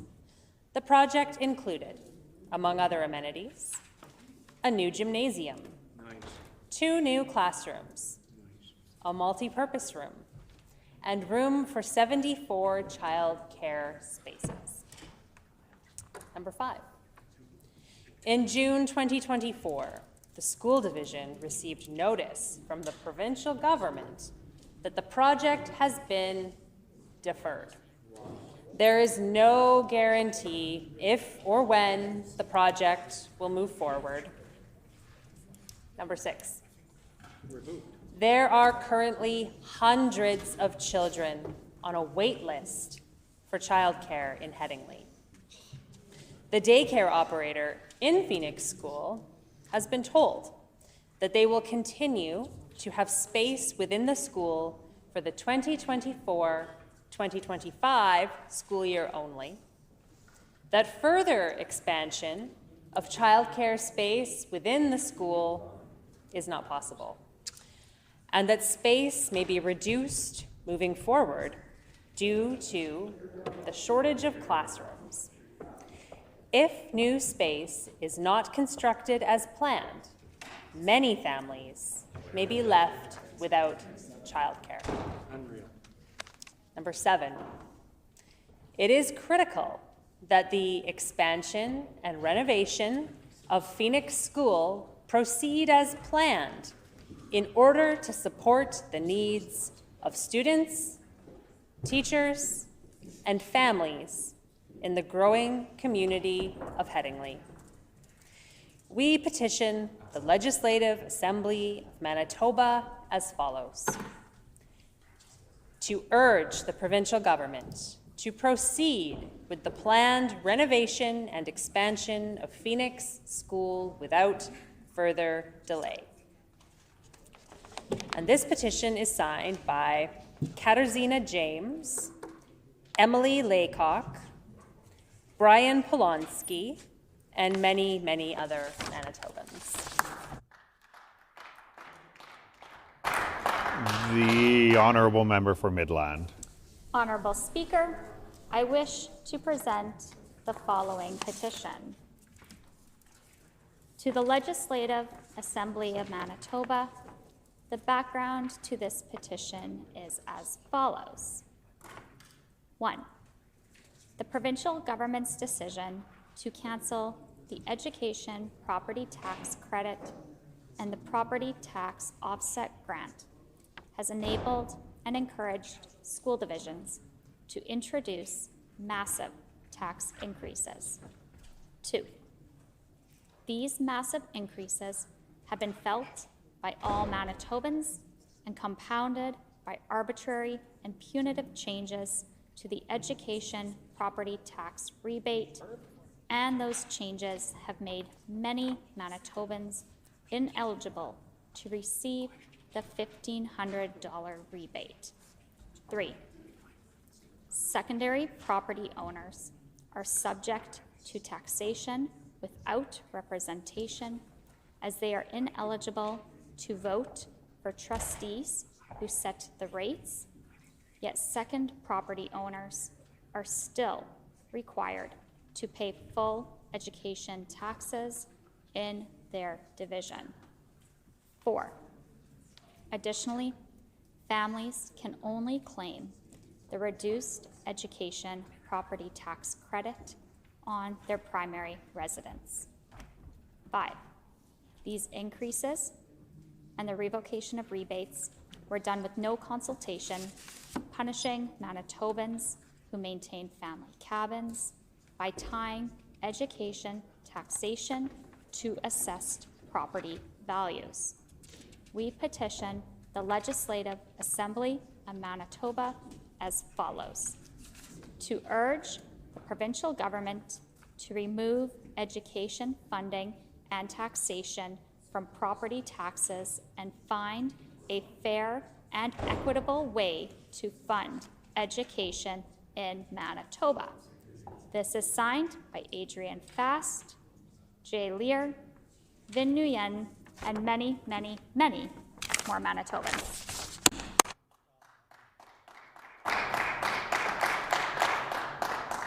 Before moving on to the next petition, I'll remind all members that there are 3 names that you read out at the end of your petitions, and you get 2 manys. The honourable member for Swan River. Thank you.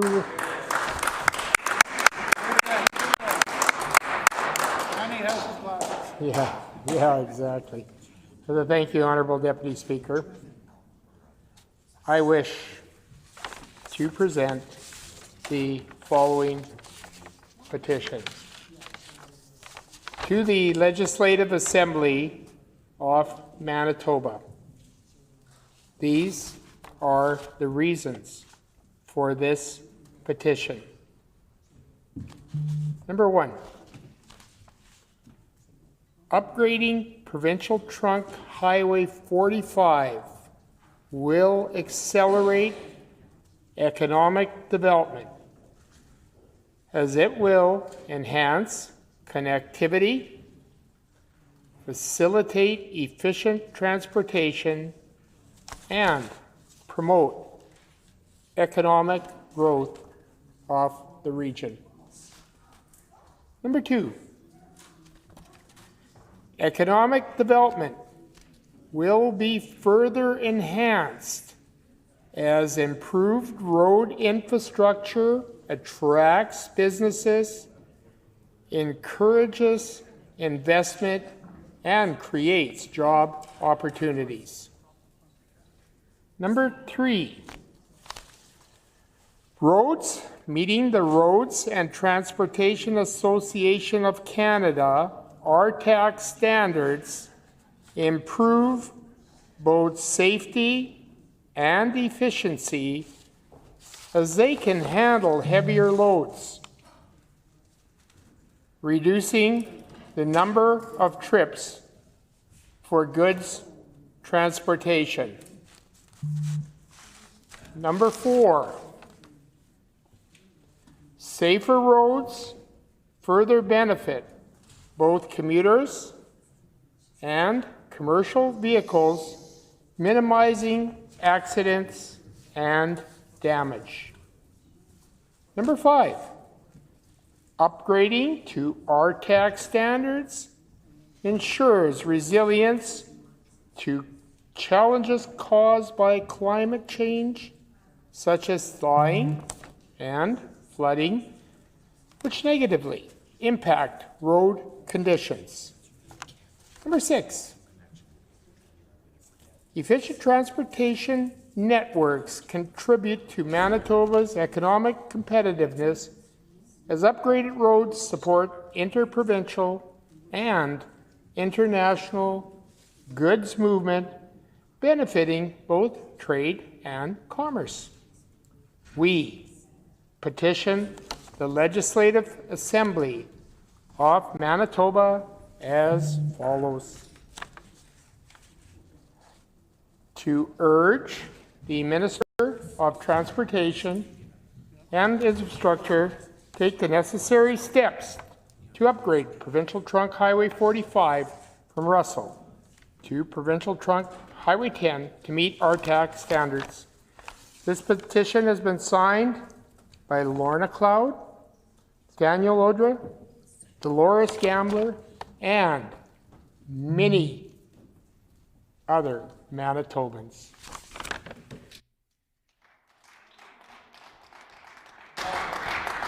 The honourable member for Red River North. I wish to present the following petition to the Legislative Assembly of Manitoba. The background to this petition is as follows. Number 1, Kelly Verway, a beloved young woman from Portage La Prairie, Manitoba, was tragically killed in a car crash caused by a repeat violent offender with a long criminal history. Number 2, despite repeated violations of his bail conditions, the offender was free to roam the streets and to ultimately claim Kelly's life. This tragedy was entirely preventable. Number 3, while the criminal code falls under federal jurisdiction, provinces have been given the responsibility for the administration of justice, allowing for meaningful provincial action on bail reform to ensure public safety. Number 4, provinces have taken proactive steps to strengthen bail enforcement, but Manitoba has not used all the available tools to address this issue effectively. Number 5, the provincial government has the ability and the responsibility to advocate for and implement measures that protect its citizens by ensuring that repeat violent offenders are not released into our communities without proper safeguards. Number 6, immediate action is required to close gaps in the justice system that allow dangerous criminals to remain free, which puts innocent Manitobans at risk. We petition the Legislative Assembly of Manitoba as follows. Number 1, to urge the provincial government to take immediate and decisive action on bail reform to address serious deficits in enforcement by utilizing all available provincial mechanisms to strengthen warrant enforcement, increasing bail supervision, and opposing release of offenders, thus ensuring that repeat violent offenders are held accountable and that the public safety is prioritized over leniency. And number 2, to urge the provincial government to lobby the federal government to immediately repeal provisions of the criminal code that allow for continued victimization of law-abiding Manitobans while granting repeat offenders additional rights. This petition is signed by Anita Jansen-Germel, Don Orton, Carla Schmidt, and many Manitobans.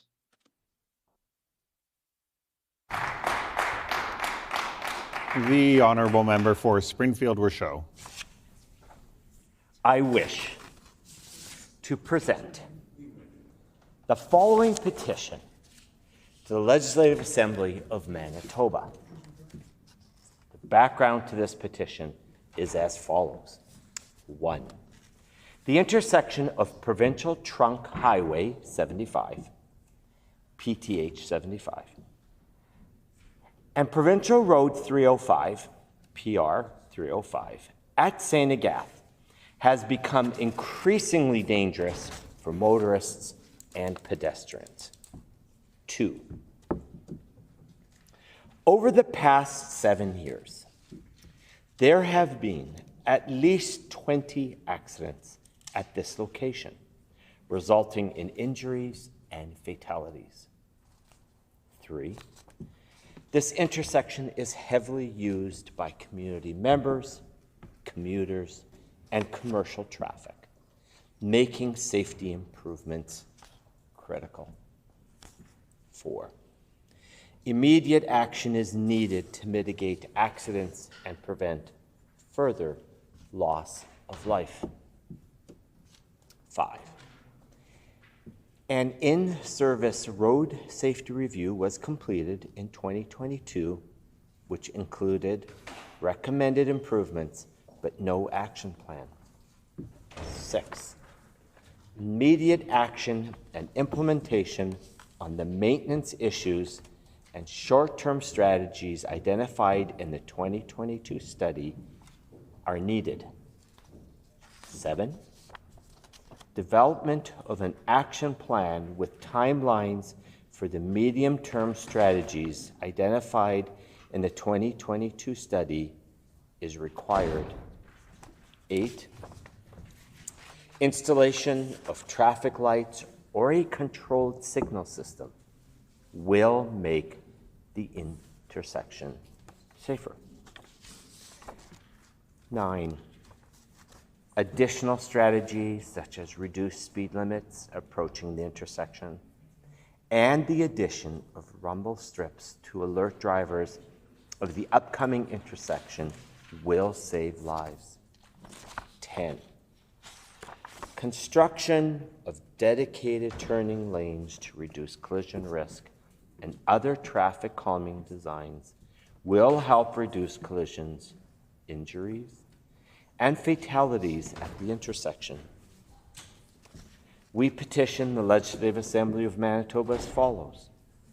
1, to urge the Minister of Transportation and Infrastructure to undertake safety improvements at the intersection of PTH 75 and PR 305 at St. Agath.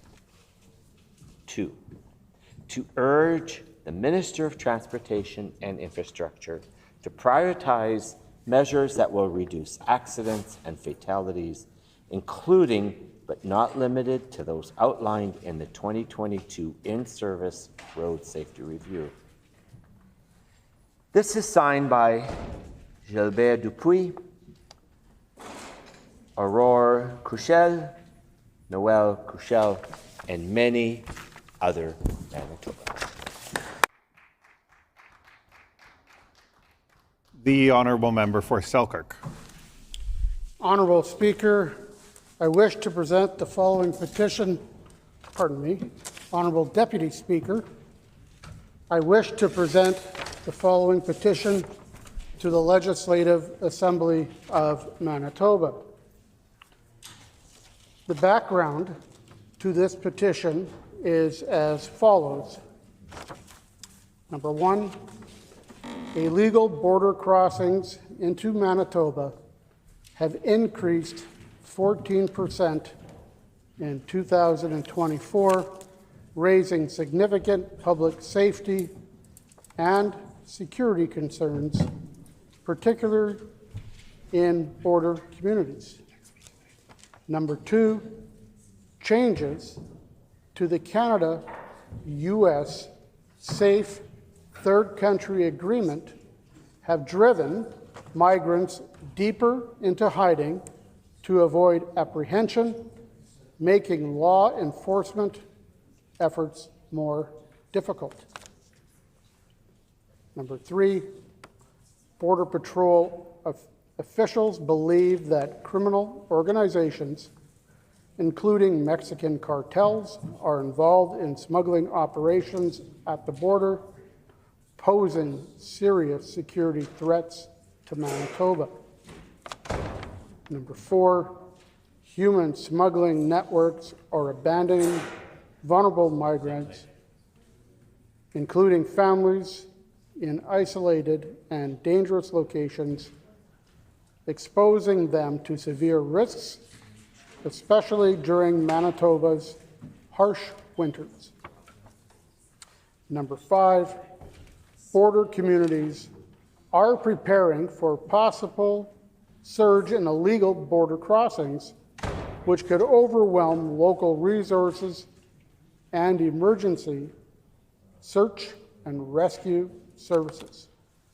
Number 6, despite these challenges, there has been little communication or support from the provincial and federal governments regarding their plans to assist border communities, leaving them under-resourced and unprepared to manage this escalating crisis.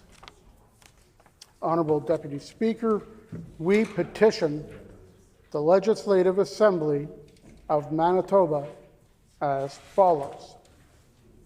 Number one, to urge the provincial government to lobby the federal government to develop and implement a comprehensive plan to assist border communities in managing the rise in the illegal border crossings into Manitoba.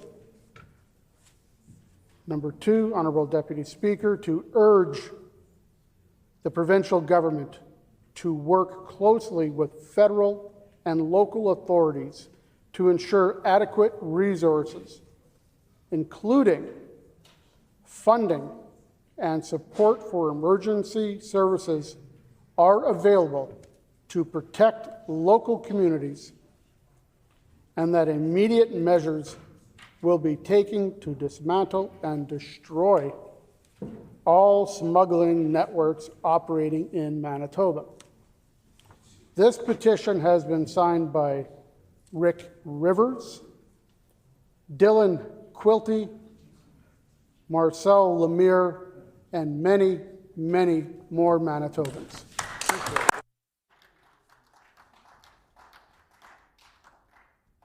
The honourable member for Riding Mountain.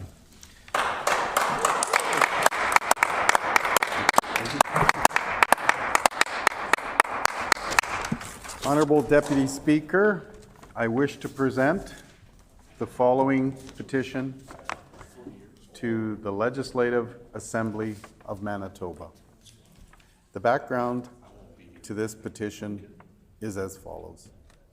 1. Kelly Verway, a beloved young woman from Portage-La Prairie, Manitoba, was tragically killed in a car crash caused by a repeat violent offender with a long criminal history. 2. Despite repeated violations of his bail conditions, the offender was free to roam the streets and to ultimately claim Kelly's life. This tragedy was entirely preventable. 3. While the criminal code falls under federal jurisdiction, provinces have been given the responsibility for the administration of justice, allowing for meaningful provincial action on bail reform to ensure public safety. 4. Other provinces have taken proactive steps to strengthen bail enforcement, but Manitoba has not used all the available tools to address this issue effectively.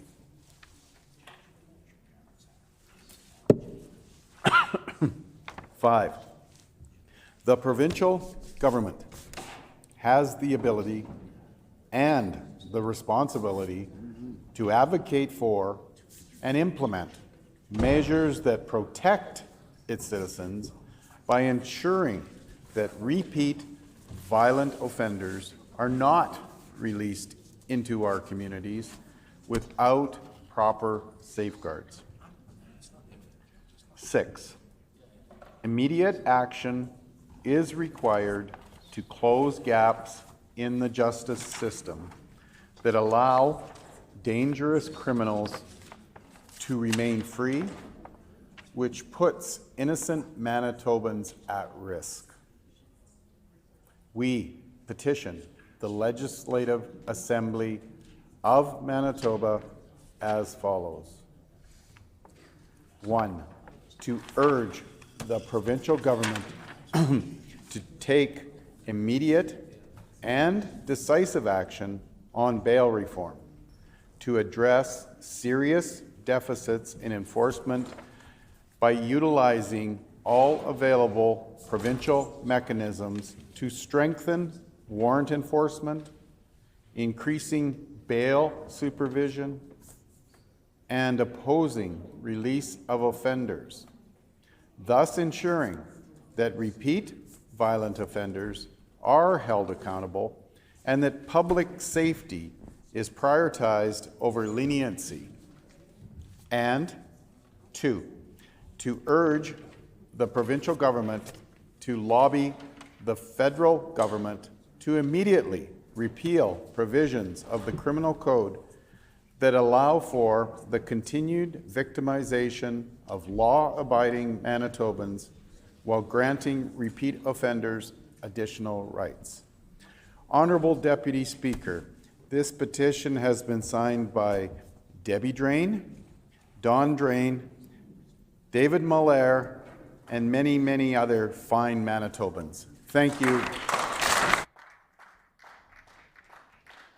The honourable member for Lakeside. Thank you, Honourable Deputy Speaker.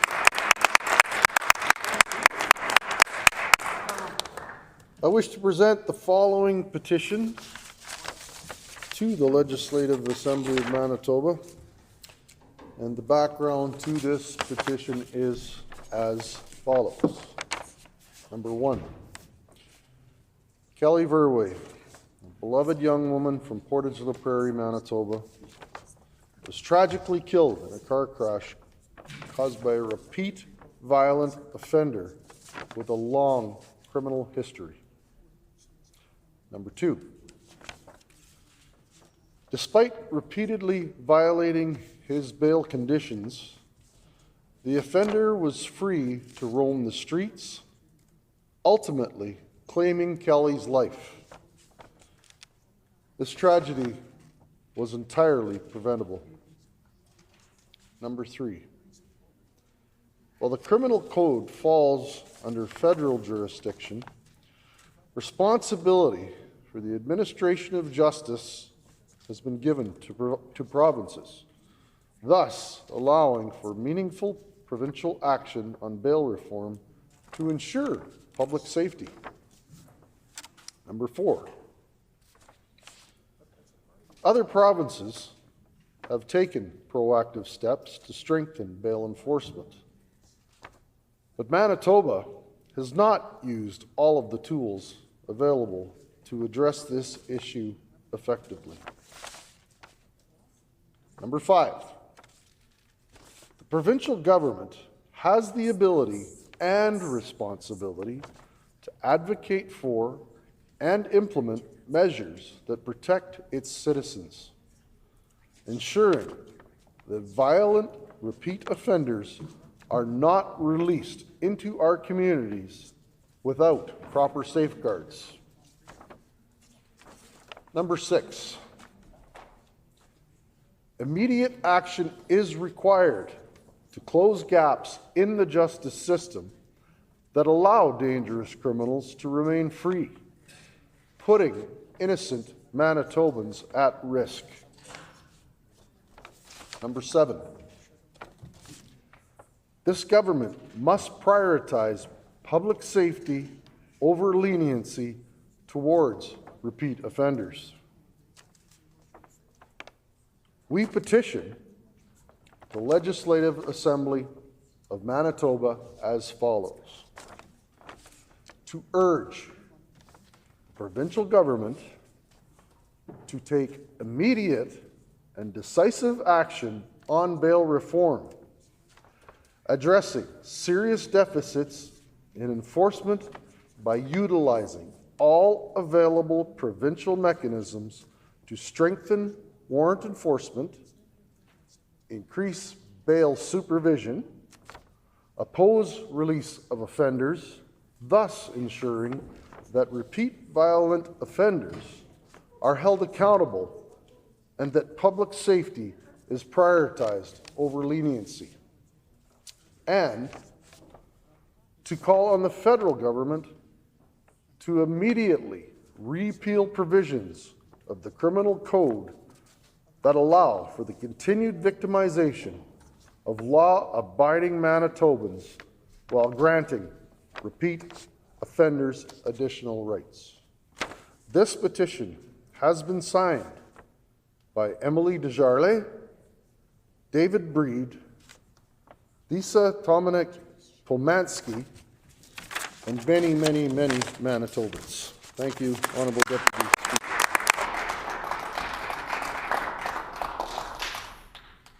I'll once again remind all members that you get 2 manys at the end of your petition. The Honourable Member for Interlake Gimli. Thank you, Honourable Deputy Speaker. Honourable Deputy Speaker, I wish to present the following petition.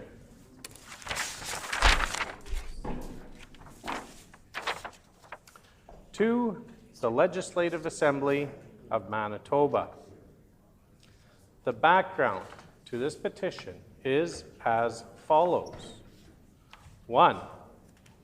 The federal government has mandated a consumption-based carbon tax with the stated goal of financially pressuring Canadians to make decisions to reduce their carbon emissions. 2. Manitoba Hydro estimates that even with a high-efficiency furnace, the carbon tax is costing the average family over $200 annually, even more for those with older furnaces. 3. Home heating in Manitoba is not a choice or a decision for Manitobans to make. It is a necessity of life, with an average of almost 200 days below 0 degrees Celsius annually. 4.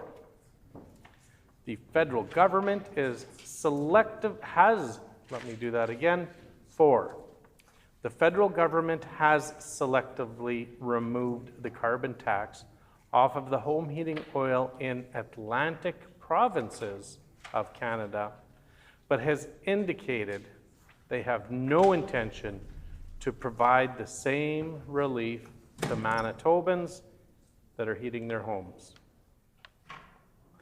5. Manitoba Hydro indicates that natural gas heating is one of the most affordable options available to Manitoba, and it can be cost prohibitive for households to replace their heating source. 6.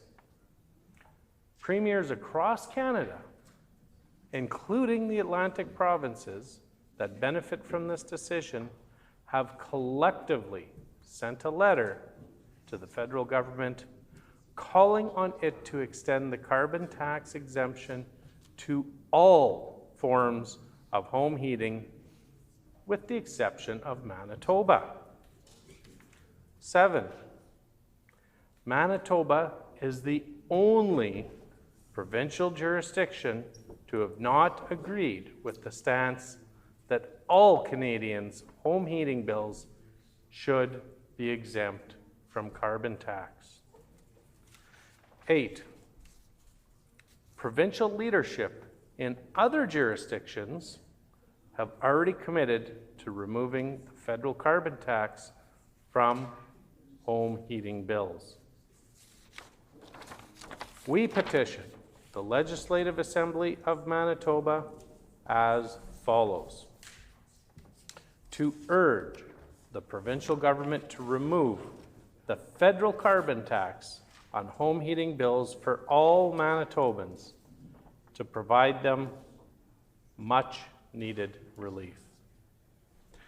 This amazing petition was signed by Bill River, Marcel Lemire,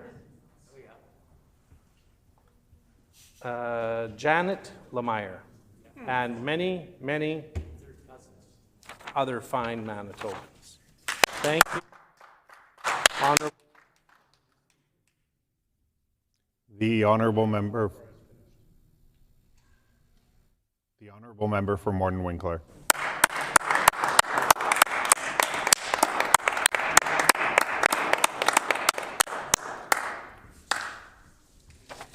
Thank you, Honorable Deputy Speaker. I wish to present the following petition. To the Legislative Assembly of Manitoba. These are the reasons for this petition. 1.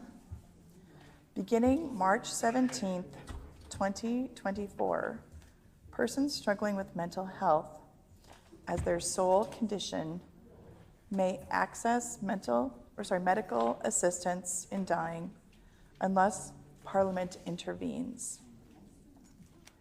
Number 2, suicidality is often a symptom of mental illness, and suicide is the second leading cause of death for Canadians between the age of 10 and 19. Number 3, there have been reports of the unsolicited introduction of medical assistance in dying to non-seeking persons, including Canadian veterans, as a solution for their medical and mental health issues.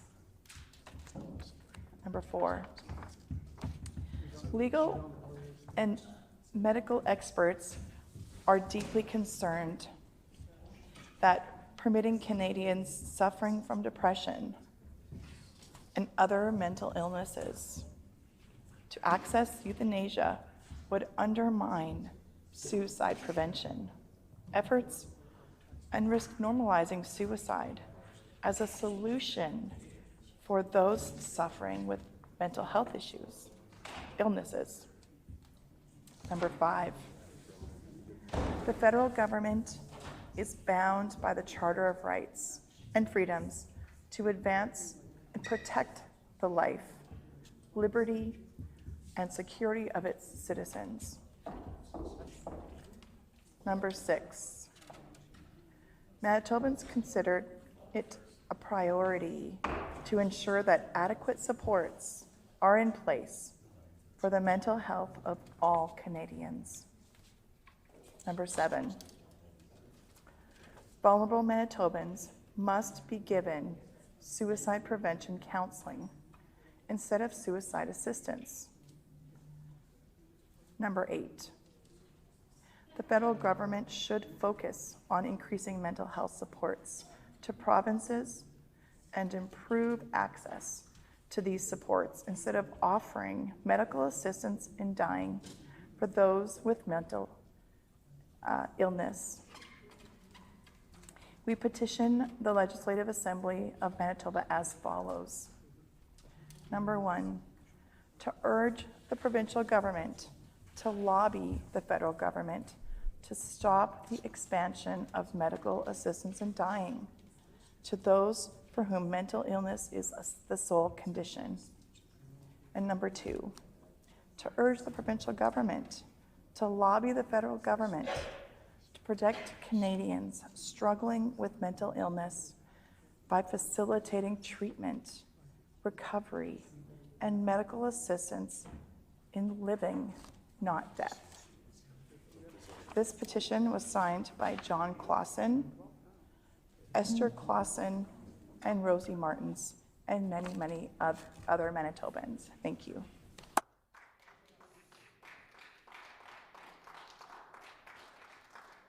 The honourable member for Lac du Bonnet.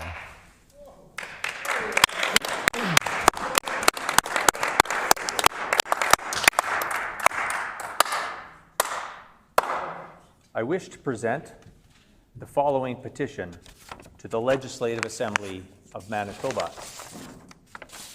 The background to this petition is as follows. Number 1, the provincial government's decision to cancel the education property tax credit and the property tax offset grant was enabled and encouraged. Let me restart that. Number 1, the provincial government's decision to cancel the education property tax credit and the property tax offset grant has enabled and encouraged school divisions to introduce massive tax increases.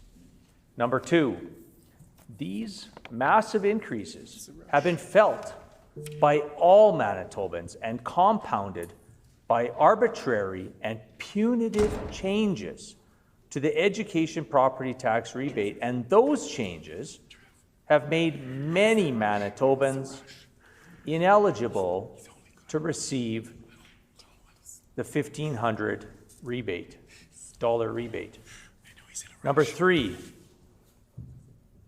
secondary property owners are subject to taxation without representation, as they are ineligible to vote for trustees who set the rates.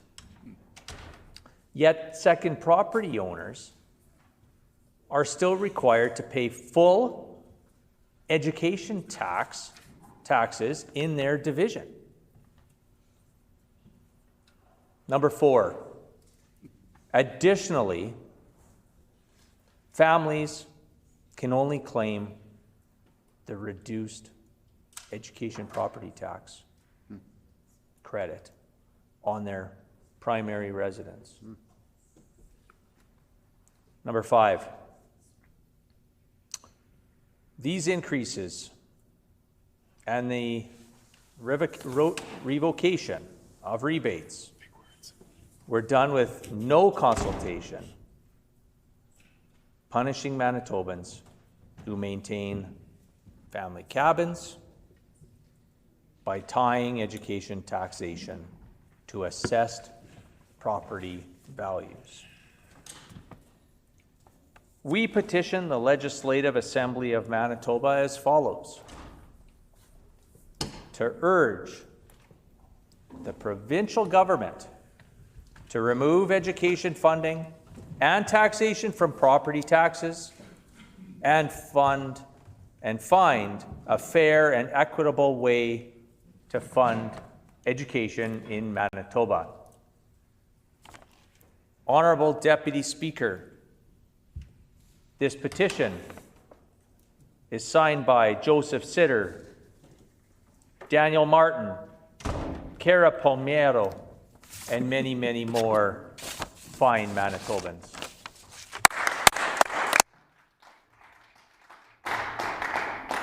The Honourable Member for Agassiz. Thank you, Honourable Deputy Speaker.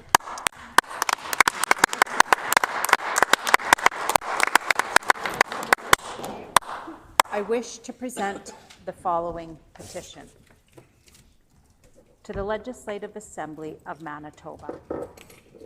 The background to this petition is as follows. Number 1, children with disabilities often require childcare beyond the age of 12. Children with disabilities aged 12 to 17 face a gap in publicly available care programs. Number 2, the current adolescent care service model creates undue hardship on caregivers.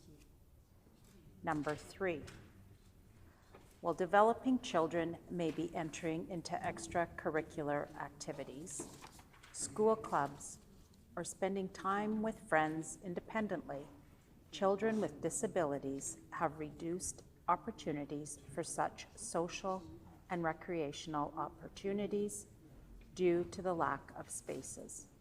Number 4, the current self-managed adolescent care models place additional workloads onto already stressed families, requiring parents to seek all alternative options and prove their need for care. Number 5, the current adolescent care system, as part of overall respite and support available to families, is failing families of children with disabilities, as identified in the Manitoba Advocate for Children and Youth's Bridging the Gaps report. Number 6, to date,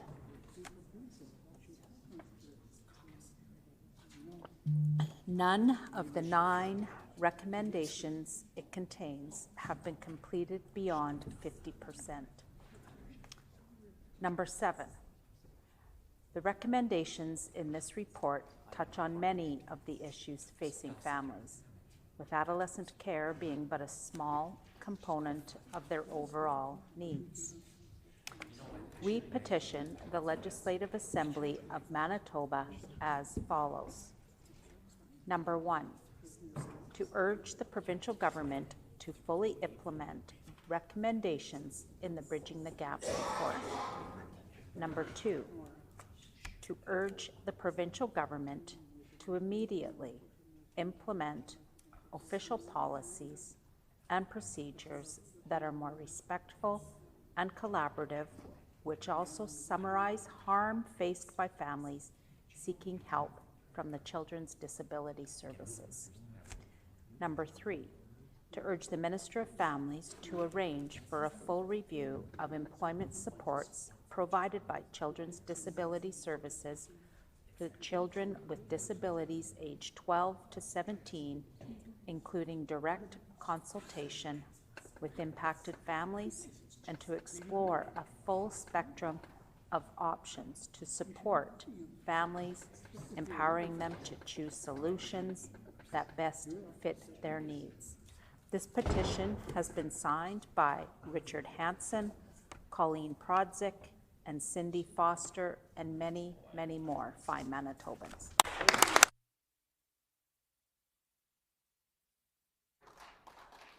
The honourable member for Portage La Prairie. Hear, hear.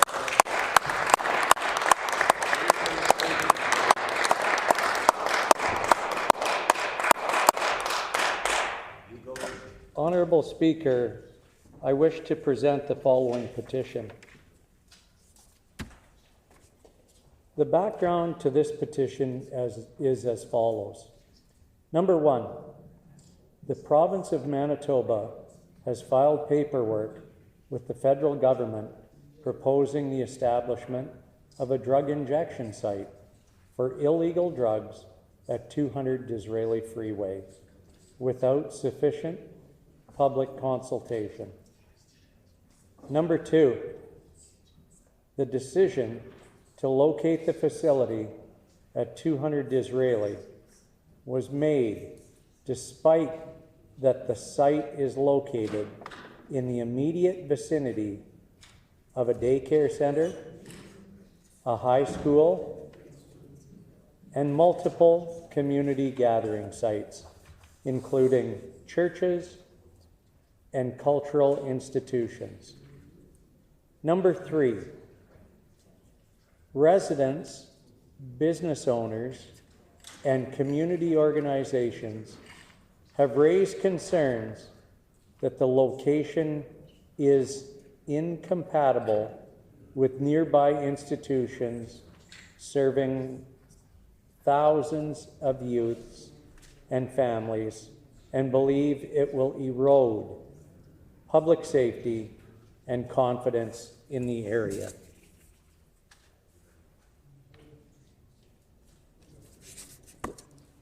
Number 4, existing community consultations specifically ignored concerns about public safety and were criticized by community members for being artificial and scripted. Number 5, the provincial government has failed to introduce legislation and regulations to control where drug injection sites can be located. Number 6, other provinces are closing drug injection sites and adopting recovery models. Following the expertise of groups such as the Canadian Centre of Recovery Excellence. Number 7, this decision to ignore the experts will leave people suspended in addiction and will not give Manitobans their lives or their loved ones back. Number 8, the provincial government has failed to fund and operate any treatment or additional rapid access to addictions medicine clinics to break this cycle. We petition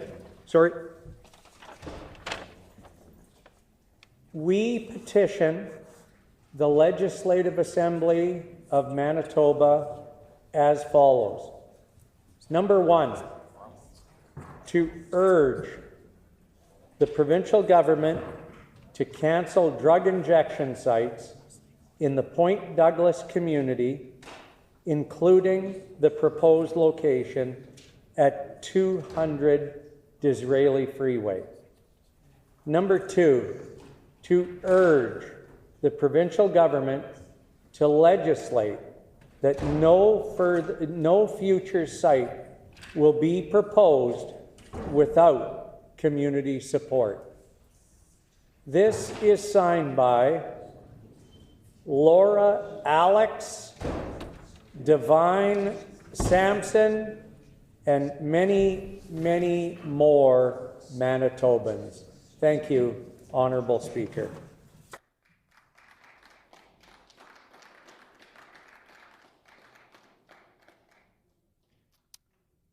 No further petitions, grievances, then orders of the day. So in accordance with the sessional order passed on the House on November 26, 2025, as today is the 10th sitting day after an Ethics Commissioner report has been tabled, and as routine proceedings has now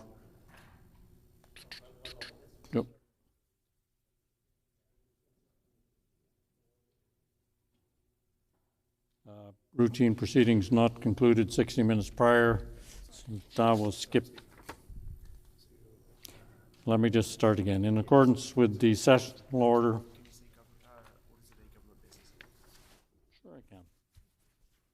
orders of the day, government business. In accordance with the sessional order passed on the House on November 26, 2025, as today is the 10th sitting day after an Ethics Commissioner report has been tabled, I'm calling for debate of the outstanding ethics report motion listed on today's order paper. Before we begin debate on the ethics report motion today, I will remind members of the process for the consideration of these motions. The debate shall be limited to one sitting day.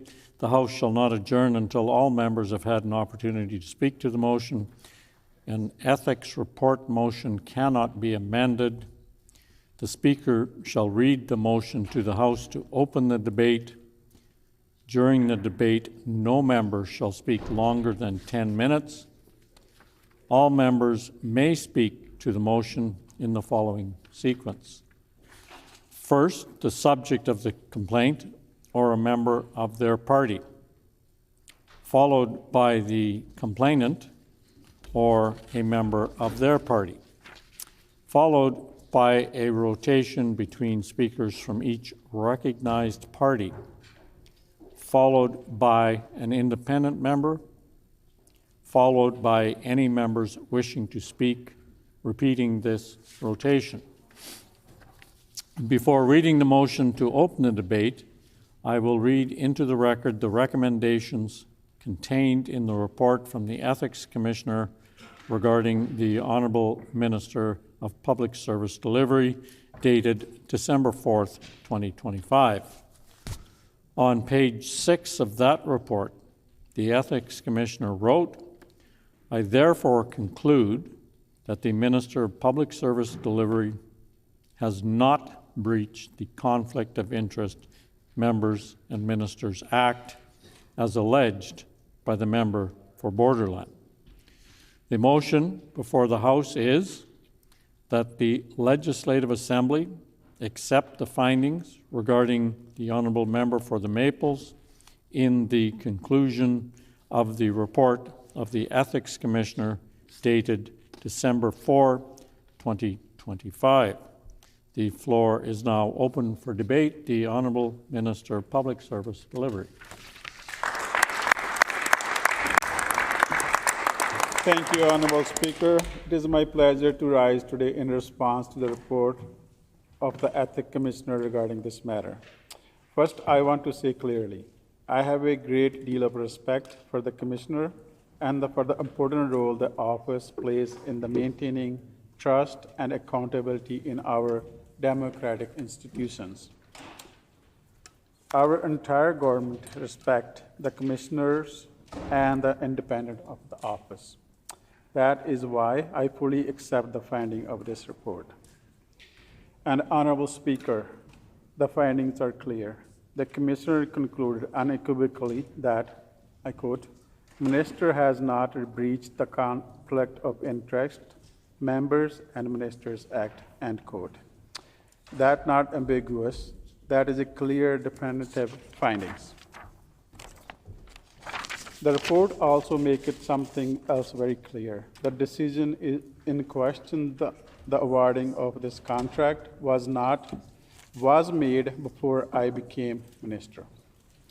As the Commissioner outlined, the procurement process was carried out by public servant, evaluated through established process, and provided and approved at the Deputy Minister level prior to my appointment to the Cabinet.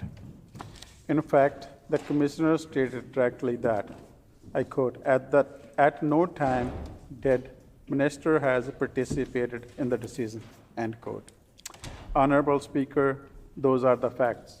Serving as the Minister of Public Service Delivery is the honor of my life. Every single day, I have the privilege of working alongside dedicated public servants who show up for Manitobans, delivering the services people rely on, keeping government running, and helping family get through their day. And together, we have been focused on making life more affordable, more fair, and more accessible for people across the province. We have taken action to protect Manitobans from unfair business practices, including moving forward with legislation to crack down on predatory pricing and ensure people are treated fairly, whether they shop online or in person. We have been working to modernize services, reducing barriers, and making it easier for Manitobans to access the support they need, without red tape and without necessary delays.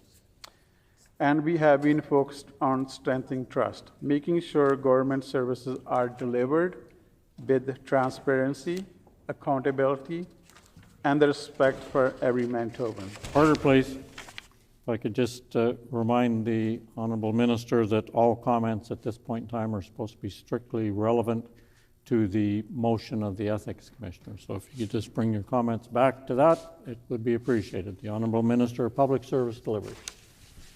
That is the work I'm focused on. But there's another important point in the report that I believe all members of this House should reflect on.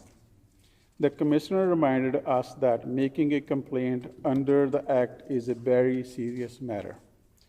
He writes that such a complaint must be based on, I quote, reasonable grounds and not on suspicions, speculations, hunch, or conjecture. Honorable Speaker, that standard exists for a reason. It exists to protect the integrity of this House, it exists to ensure fairness, and it exists to maintain public confidence in our democratic institution. When that standard is not met, the Commissioner is clear that it cannot undermine public trust. It can undermine public trust, the very thing this process is meant to uphold. So today, I think it is important that we take a step back. The independent office of this legislation has done his work. He reviewed the fact, examined the evidence, and reached a clear conclusion. And I accept that conclusion fully. I want to thank the Commissioner for his thoughtful investigation, for the professionalism with which this report was prepared. Honorable Speaker, Manitobans expect us to conduct ourselves with integrity. They expect us to respect the institutions that serve them, and they expect us to focus on work that matter most in their daily lives. That is exactly what I will continue to do. Thank you, Honorable Speaker. The Honorable Opposition House Leader, the Honorable Member for Interlake Gimli.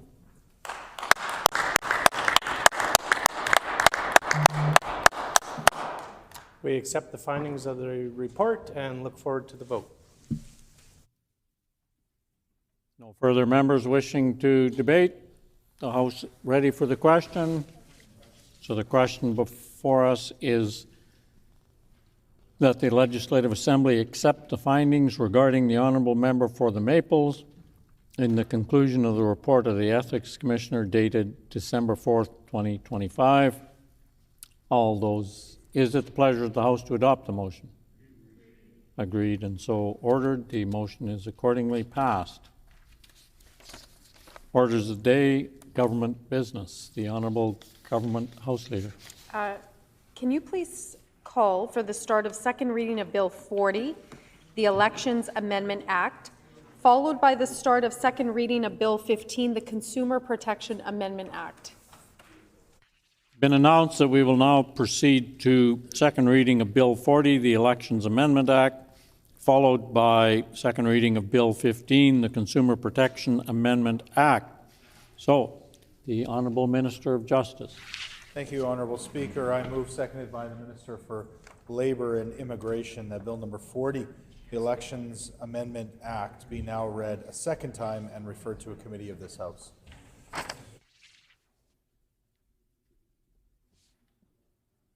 Been moved by the Honourable Minister of Justice, seconded by the Honourable Minister of Labour and Immigration, that Bill number 40, the Elections Amendment Act, be now read a second time and be referred to a committee of this House. The Honourable Minister of Justice. Thank you, Honourable Speaker.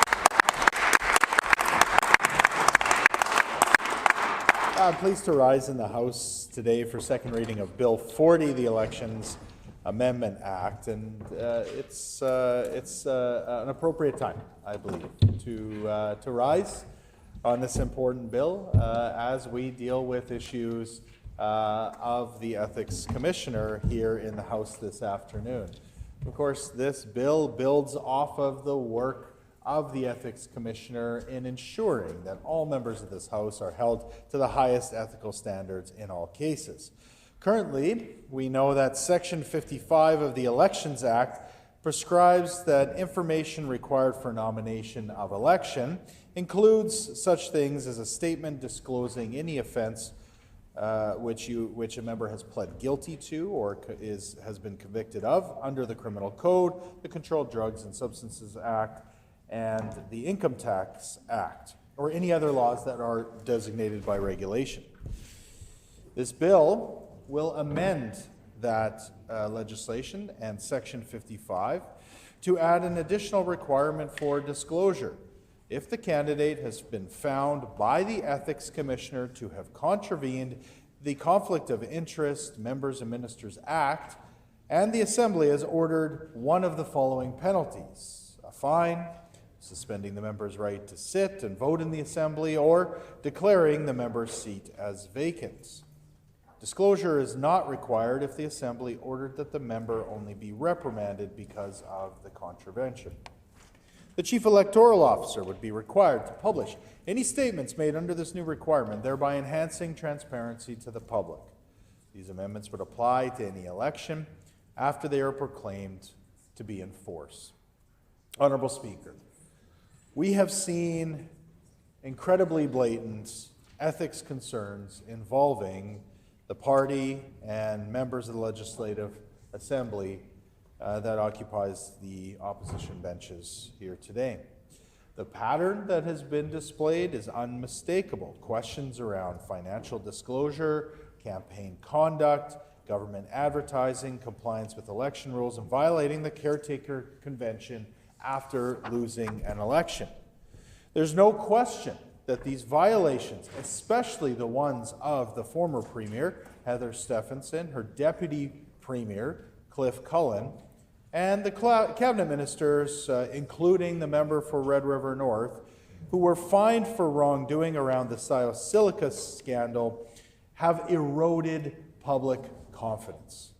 I'm certain, Honourable Speaker, that these findings have shaken Manitobans to their very core. And those who believe that the individuals that they vote into office will go forward in good faith to represent them and their constituencies as best they can.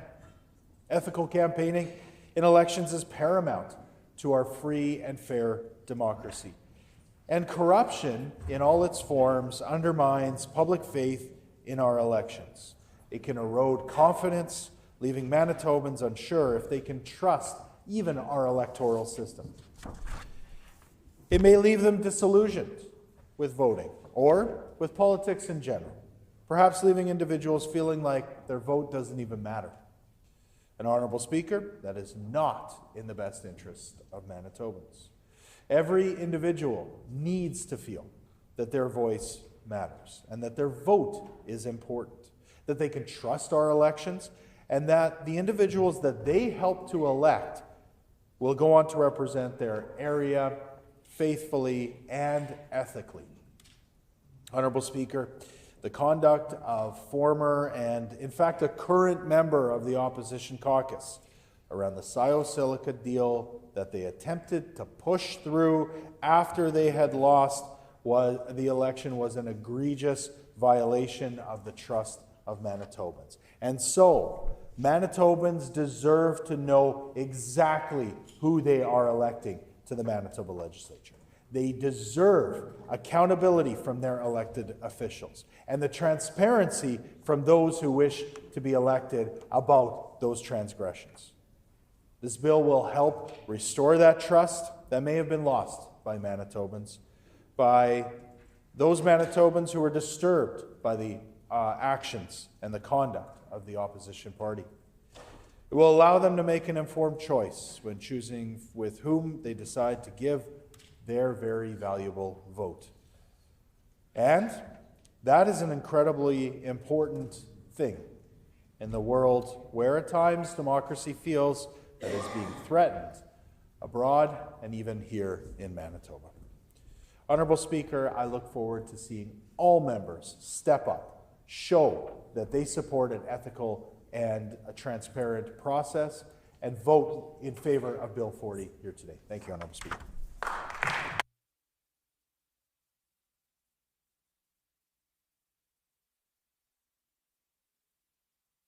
A question period of up to 15 minutes will be held.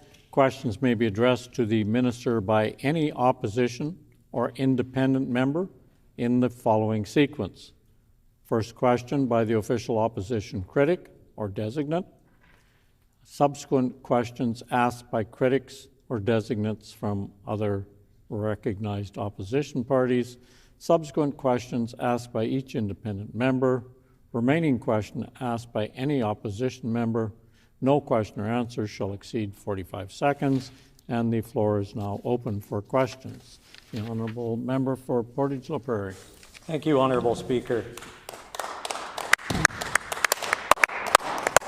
If the stated objective of Bill 40 is transparency, why does this bill exclude cases where the Assembly imposed a reprimand as the sanction for a conflict of interest violation? The Honourable Minister of Justice. Can you imagine members opposite standing up on this bill while they still have one of the people that was fined by the Ethics Commissioner in their caucus? They can't even bring themselves to kick him out of their caucus, let alone stand up and stand in an ethical way for Manitobans. This is shameful, Honourable Speaker. The Honourable Member for Agassiz. A reprimand is one of the formal sanctions available to the Assembly under the Conflict of Interest Act. Why should the sanction be treated differently from a fine or suspension when it comes to disclosure to voters? The Honourable Minister of Justice. You know, as I said, today being the day that we're actually dealing with one of these ethical complaints really highlights the important work of the Ethics Commissioner. The Ethics Commissioner has made it clear he's willing to step up to protect Manitobans, to give them the information that they need in order to ensure that their elected officials are conducting themselves in an ethical way. But of course, members opposite, they don't want that process to work as intended. They want to flood the zone. They want to pull a Trump, and they want to ensure that every accusation is simply a confession of their own crimes. Honourable Speaker, we see who has been unethical. It's the members opposite. The honourable member for Portage La Prairie. Thank you, Honourable Speaker. I didn't hear an answer to my question, so I'll ask it again. If the stated objective of Bill 40 is transparency, why does the bill exclude cases where the Assembly imposed a reprimand as the sanction for a conflict of interest violation? The Honourable Minister of Justice. Member opposite's not listening. We just dealt with that in the ethics report that was issued to the House. The Ethics Commissioner is warning members opposite. Don't play politics with this. This is about transparency. It's about ethics. You need to be upfront with people. You need to be honest with people. Members opposite can't seem to figure this out. So they're going to play the game. They're going to make accusations. They're going to flood the zone. Honourable Speaker, the Ethics Commissioner has been clear. It's members opposite. It's the former Premier. They broke the law. They need to be held accountable. The honourable member for Agassiz. Thank you, Honourable Speaker. Can the minister share with us why does the bill exclude cases where the Ethics Commissioner found a contravention but the Assembly chose not to impose a penalty? The honourable Minister of Justice. Well, again, members opposite are keen to play games with this, and I think the Ethics Commissioner has been incredibly clear. What happened with the former Premier was unprecedented.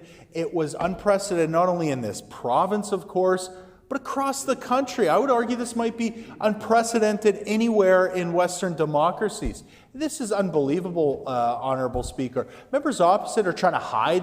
They're trying to hide from the public, not let people know that one of these people is still in their caucus, and they haven't even removed them. But Manitobans deserve to know. That's why Bill 40 will show that accountability to everyone.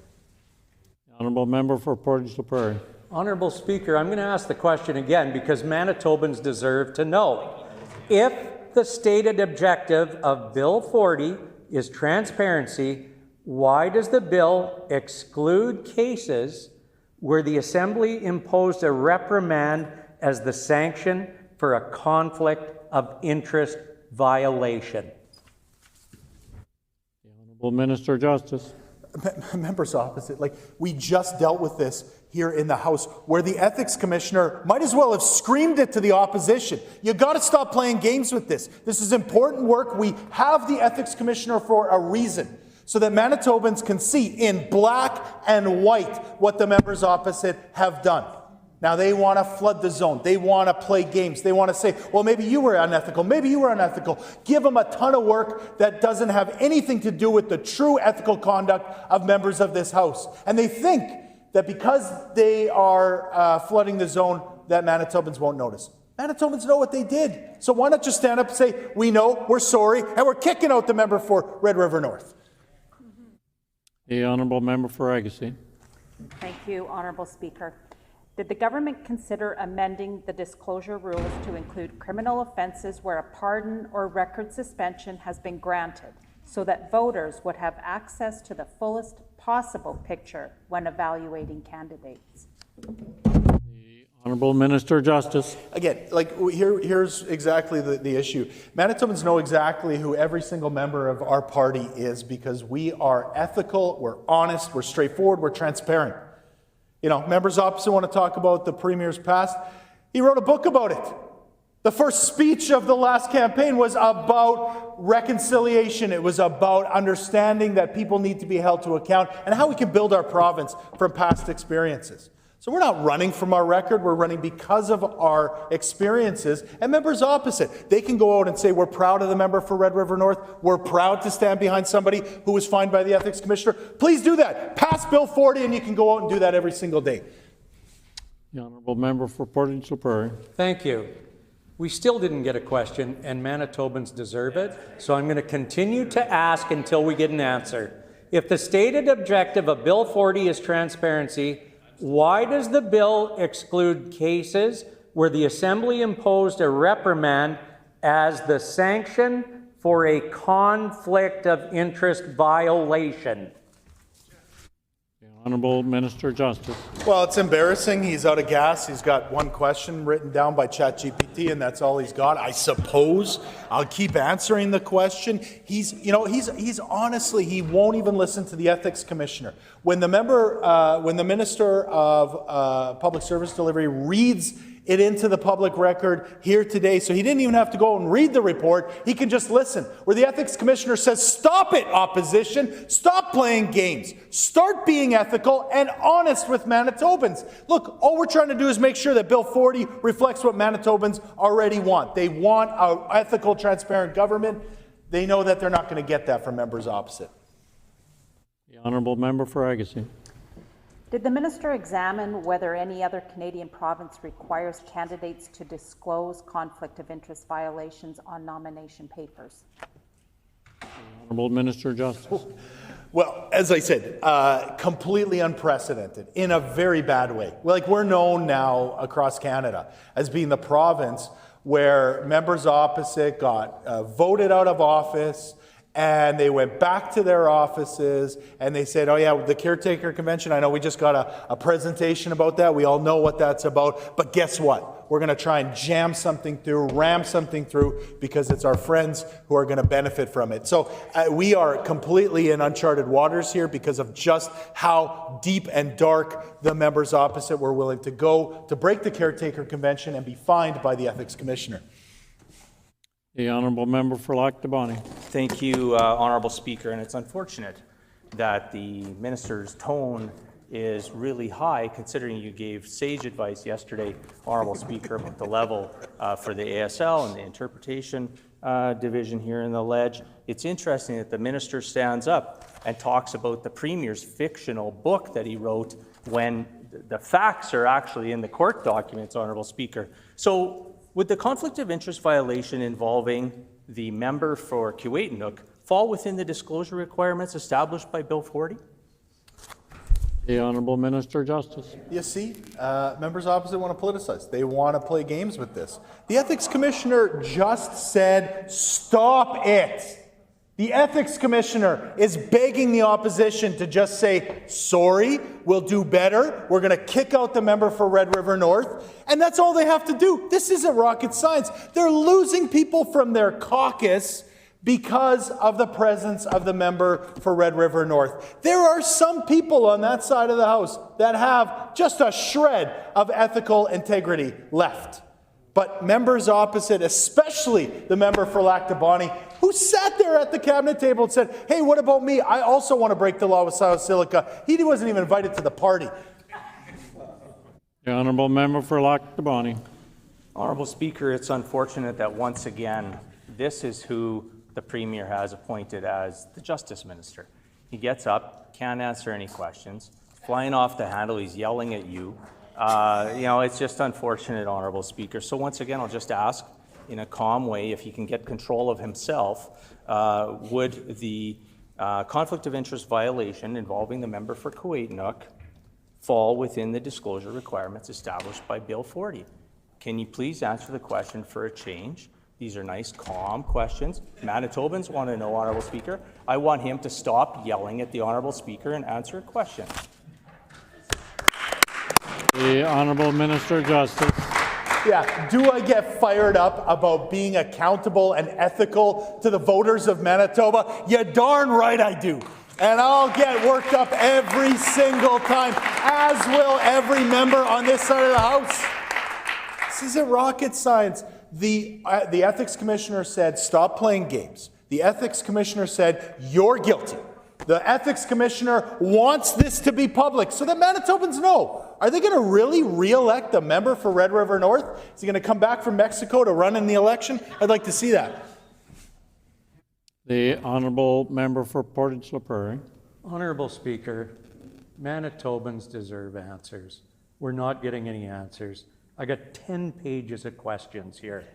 If the stated objective of Bill 40 is transparency, why does the bill exclude cases where the Assembly imposed a reprimand as the sanction for a conflict of interest violation. Please tell Manitobans, please. The Honourable Minister of Justice. This is so embarrassing for the member opposite that he doesn't have any other questions written. The Honourable Member for Agassiz on a point of order. I believe the minister made reference to another member here in the legislative in regards to attendance. And I believe that is a point of order, making reference to whether a member is here or not here. The Honourable Minister of Justice on the same point of order. Thank you very much, Honourable Speaker. If you'll check the record, simply commenting on the physical location of a member, not whether they were attending, because I saw the member for Red River North attending the legislature today. I think I'm not allowed to say that, but I think we all did, and so it was not implying that he wasn't part of the proceedings here today, simply saying that I'm pretty sure he's in Mexico. Give me a minute.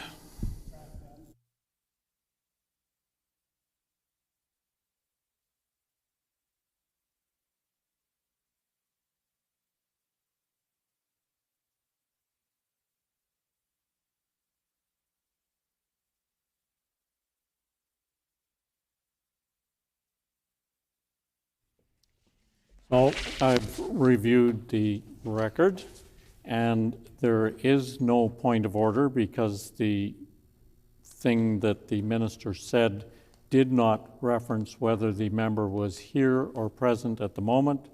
He merely said that he'd have to come back from Mexico to run an election. He may go to Mexico next July. We don't know. So there is no point of order. The Honourable Minister of Justice. Yeah, Honourable Speaker, you know, the Ethics Commissioner does important work in this province, and so I want to ensure that his words are taken as paramount. He's warned members opposite to not play games with the ethics violation accusations that they've been making. We just dealt with that here in the House. They had nothing to say about it. They simply accepted the results, and now they're basically saying that the Ethics Commissioner is wrong. We trust the Ethics Commissioner. We want to ensure transparency for all Manitobans. No further questions. The Honourable Member for Portage La Prairie. Thank you, Honourable Speaker. And I don't think the Ethics Commissioner said don't answer the question, so I'm going to ask it again. If the stated objective of Bill 40 is transparency, why does the bill exclude cases where the Assembly imposed a reprimand as the sanction for a conflict of interest violation? The question is around conflict of interest.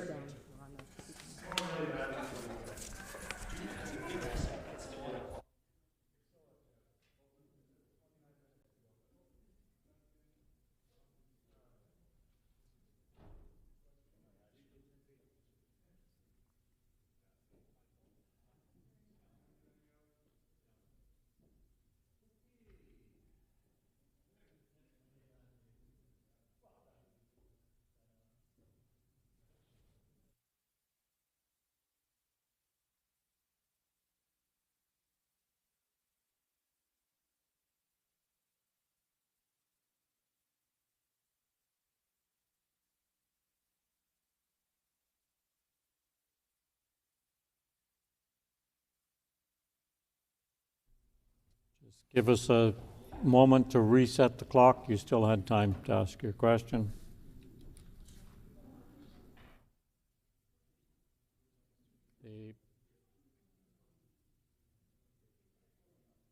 The Honourable Member for Portage La Prairie. Thank you, Honourable Speaker. I'll repeat my question again.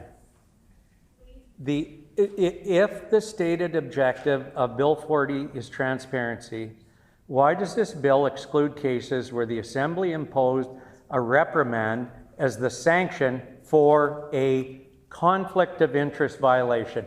We're asking the question regarding conflict of interest violation. Again, I'll state it, it's regarding a conflict of interest violation? Please answer the people of Manitoba. The Honourable Minister of Justice. I've answered the question, of course, like 5 times, but it's an embarrassment. It's an embarrassment to the people of Manitoba, certainly the people of Portage La Prairie. I'm sorry you have to watch this. I'm sorry this is the guy that ended up here from your community. You got a great community, and there's amazing people that I'm sure are going to represent your community well going forward, so we're looking forward to it. You know, a member opposite sits in this caucus. He stares down the member from Red River North every day. Does he say at any point, hey, we're losing people out the back door, maybe it's time for you to move on. You broke the law. It's time for you to be accountable to Manitobans. The Honourable Member for Riding Mountain. Thank you, Honourable Speaker. Did Elections Manitoba advise the government that immediate implementation of this bill was necessary in order to administer the new disclosure requirements for the upcoming election? The Honourable Minister of Justice. Yeah, it's an important question because Elections Manitoba is ensuring that our elections are fair and that they are transparent. And this is a request that really fits with that theme of making sure that Manitobans have all the information. You know, members opposite, of course, they're hiding from the truth and they don't want Manitobans to know, but transparency and accountability are the cornerstones of our democratic system. And, you know, we've seen what's happened in places like the United States and other jurisdictions, even their cousins out in Alberta and Saskatchewan fall down some of these traps too. We say to Manitobans, this government is going to stand with you and make sure you have all the information before you go to the polls. Now the time for questions has expired. The floor is open for debate. The Honourable Member for Portage La Prairie. The people of Portage La Prairie are... Thank you, Honourable Speaker. I just want to, on record again while I'm speaking here, that my question was not answered. The question being, if the stated objective of Bill 40 is transparency, why does the bill exclude cases where the Assembly imposed a reprimand as the sanction for a conflict of interest violation? That's what the people want to know. And we can't get an answer from this Minister of Justice. To Manitobans, I'm sorry. Honourable Speaker, I'm pleased to rise today to speak to Bill 40, the Election Amendment Act, and to do so in a manner that reflects both the importance of the subject matter and the seriousness with which I believe it ought to be considered. I just asked one question over and over and couldn't get one single simple answer. Before turning to the specifics of this bill, I do want to take a moment to clearly state, in a clear and straightforward terms, that we support the underlying principle that the government says it is advancing here. Greater transparency in public life is a worthwhile objective. Providing voters with relevant information, let me say that again, relevant information about those who seek elected office is a legitimate and important goal. There is nothing controversial in the idea that Manitobans should be able to make informed decisions based on clear understanding of a candidate's record. In that respect, the direction of this bill is not something that I oppose. The question, rather, is whether it has been carried through in a manner that is complete, consistent, and true to the principle. Just like, again, as my question asked, why does the bill exclude cases where the Assembly imposed a reprimand as the sanction for a conflict of interest violation? that we could not get an answer to. At the outset, I think it is important to situate this bill within a broader understanding of what we are being asked to do as legislators. We are not simply debating a technical amendment to nomination papers. We are not merely adjusting administrative requirements. We are, in a very real sense, speaking to the standards by which those who seek public office are to be evaluated and the information that ought to be placed before voters as they make their decisions. And again, that's why we couldn't get past one question with this Justice Minister. It couldn't be answered today. That is not a small matter. It is not a peripheral issue. It goes to the heart of democratic accountability. For that reason, I want to reiterate clearly that the principle underlying this bill is one that I support. Transparency is a necessary condition for trust. It is the means by which citizens can assess the conduct, the judgment, and the integrity of those who ask for their confidence. Just like the people of Manitoba ask for our confidence every day, and we can't get an answer to one simple question regarding conflict of interest. It also means by which we, as members of the Assembly, demonstrate that we are prepared to be accountable for our actions. So there is no disagreement, at least on our part, with the proposition that voters should have access to relevant information about candidates, including information related to findings made under the Conflict of Interest Act. Indeed, one might say that such information is amongst the most relevant that could be provided.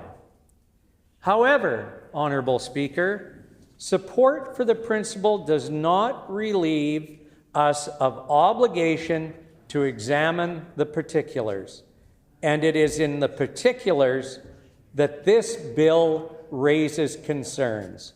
And we heard that today when the Minister of Justice would not answer one single simple question.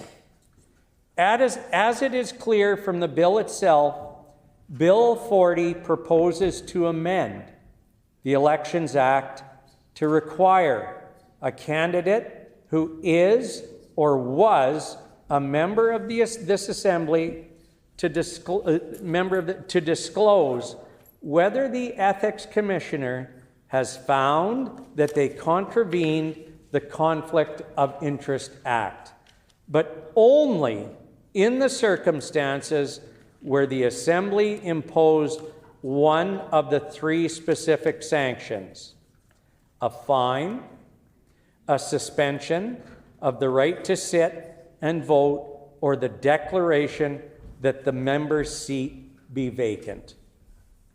That is the structure of this bill, It is, in essence, a disclosure regime tied not to the findings of the contravention itself, but to the particular sanction that followed from the finding. Now, on its face, that may appear to be a reasonable approach. It may seem logical to focus on more serious consequences, but when one looks more closely at the legislative framework from which these sanctions arise, a certain peculiarity becomes evident. The Conflict of Interest Act sets out in clear and unambiguous terms the range of penalties that may be recommended by the Commissioner following a finding of contravention. I think it's important for the purposes of this debate to place that language directly onto the record. And that is why we kept asking questions regarding the conflict of interest violation, and we still today have received no answer. Commissioner's recommendations in the case of contravention, 50 bracket, 1 bracket. If after conducting an inquiry, the Commissioner is still of the opinion that the member has contravened this act, the Commissioner may recommend the following penalty to be imposed on a member. A member to be reprimanded. B, the member to be fined an amount not exceeding $50,000. C, the member's right to sit and vote in the Assembly be suspended for a specified period or until the fulfillment of the condition imposed by the Commissioner. D, the member's seat be declared vacant. Honorable Speaker, that is the full framework established by the Act. 4 possible sanctions, each flowing from the same foundational determination that a contravention has occurred. 4 possibilities, each reflecting a different assessment of the circumstances, but each nonetheless grounded in the same conclusion. And yet, Honorable Speaker, this bill takes 4 possibilities and only selects 3. It includes the fine, the suspension, and the vacancy of the seat. It excludes the reprimand. That choice is, I think, worthy of careful reflection. And again, Honorable Speaker, it is why we ask the question today, why does the bill exclude cases where the Assembly imposed a reprimand as the sanction for a conflict of interest violation? And we received, again, no answer. That choice is, I think, worthy of careful reflection. A reprimand is not an incidental matter. It is not a casual observation. It is a formal sanction of this Assembly imposed following a finding by the Ethics Commissioner that a member has contravened the Act. It is, in effect, the Assembly's expression of disapproval in response to the breach of the standards that govern our conduct. It may be the least severe of the available sanctions, but it is nonetheless a sanction. It carries meaning. It carries consequences. And it reflects a conclusion that the law has not been complied with. If we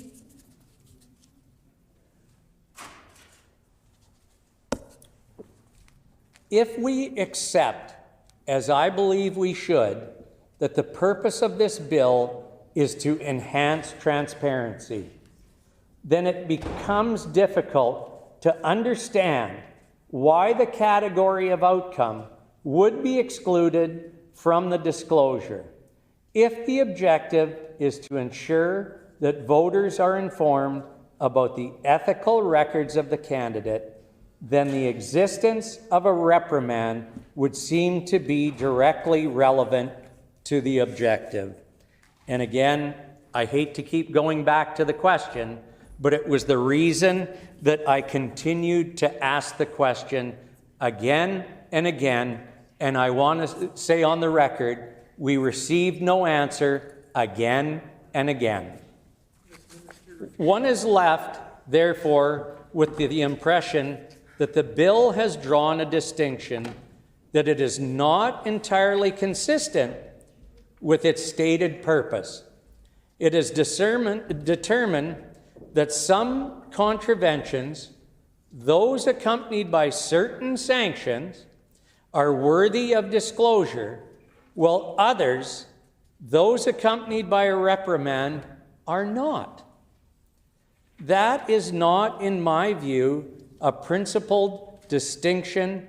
It is a selective one, and that is why we kept asking the question. And the selectivity becomes more pronounced when one considers a second omission in the bill, which is the absence of any requirement to disclose cases in which the Ethics Commissioner has found that a contravention occurred, but no penalty was ultimately imposed. Again, the key point here is the finding of contravention. The Commissioner, after an inquiry, has reached the conclusion that the Act has been breached. That conclusion, in and of itself, speaks to the conduct of the member. It is a matter of public interest. It is a matter that the voters may reasonably wish to take into account. And yet, under the structure of this bill, such findings would not necessarily be disclosed. Would that be fair to Manitobans if they were not disclosed? They would fall outside the scope of the requirement simply because the particular sanction that triggers disclosure was not applied. What this means in practical terms is that the disclosure regime created by this bill is not anchored in the core question of whether a contravention occurred. It is instead anchored in a narrower question: which of a subset of sanctions was imposed? That is, I think, a rather indirect way of approaching transparency. If the aim is to provide voters with meaningful information, one might expect the legislation to begin with the most fundamental fact, namely that a contravention has been found. From there, the nature of the sanction could certainly be included as additional context, but the primary disclosure should not depend on which sanction was selected.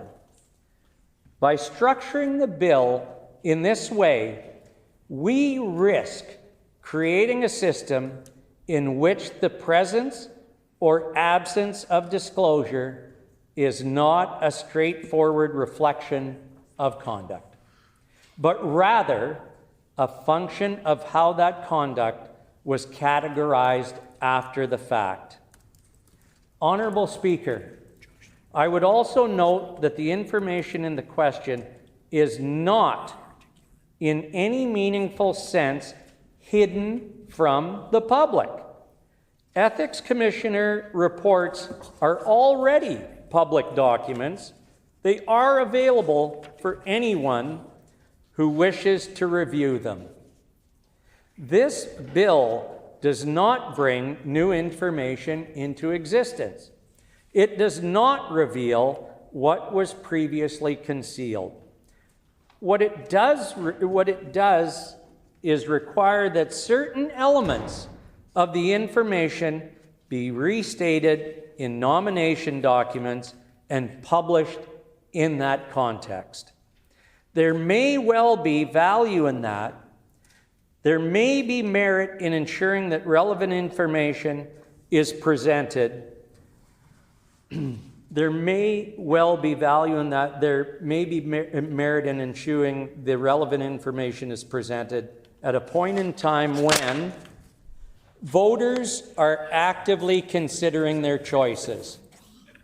But if that is the rationale, then it reinforces, not diminishes, the argument for completeness. If we are to take information that already exists and place it before voters in a more direct way, then we should do so in a manner that is thorough and consistent. We should not, in the process, introduce new distinctions that limit what is disclosed. Because the moment we begin to decide that some findings are to be highlighted and others to remain in the background, we move away from transparency. And curation, however well-intentioned, is not the same as transparency. It invites questions, it invites speculations, and it certainly invites why the minister would not answer the question that was asked to him today by myself over and over. It invites the perception that the framework has been designed with particular outcomes in mind. I do not think that this is where we ought to be in the matters of this nature. There is also a broader context that I think we would be remiss not to acknowledge, and that is the role that the information now plays in the public sphere. Increasingly, when there is a gap in the available, clear, and authoritative information, that gap does not remain empty. It is filled often very quickly by commentary, by speculation, and by content that circulates widely on social media platforms. In that environment, the absence of clear and complete information can give rise to misinformation, to disinformation, and in some cases, to deliberate and organized efforts to shape narratives in the way that may not reflect the underlying facts. That is not a theoretical concern. It is practical reality of the modern information landscape, and it's one that legislators ought to take seriously when considering how information is made available to the public. The most effective response to that reality is not to restrict information, nor to provide in a partial or selective manner like was done today with the questions not being answered, but to ensure the accurate and complete information is readily available and easily accessible. In Manitoba, we are fortunate to have an ethics commissioner whose office maintains a public website where members' disclosures are posted and where reports, investigations, and rulings are made available in full.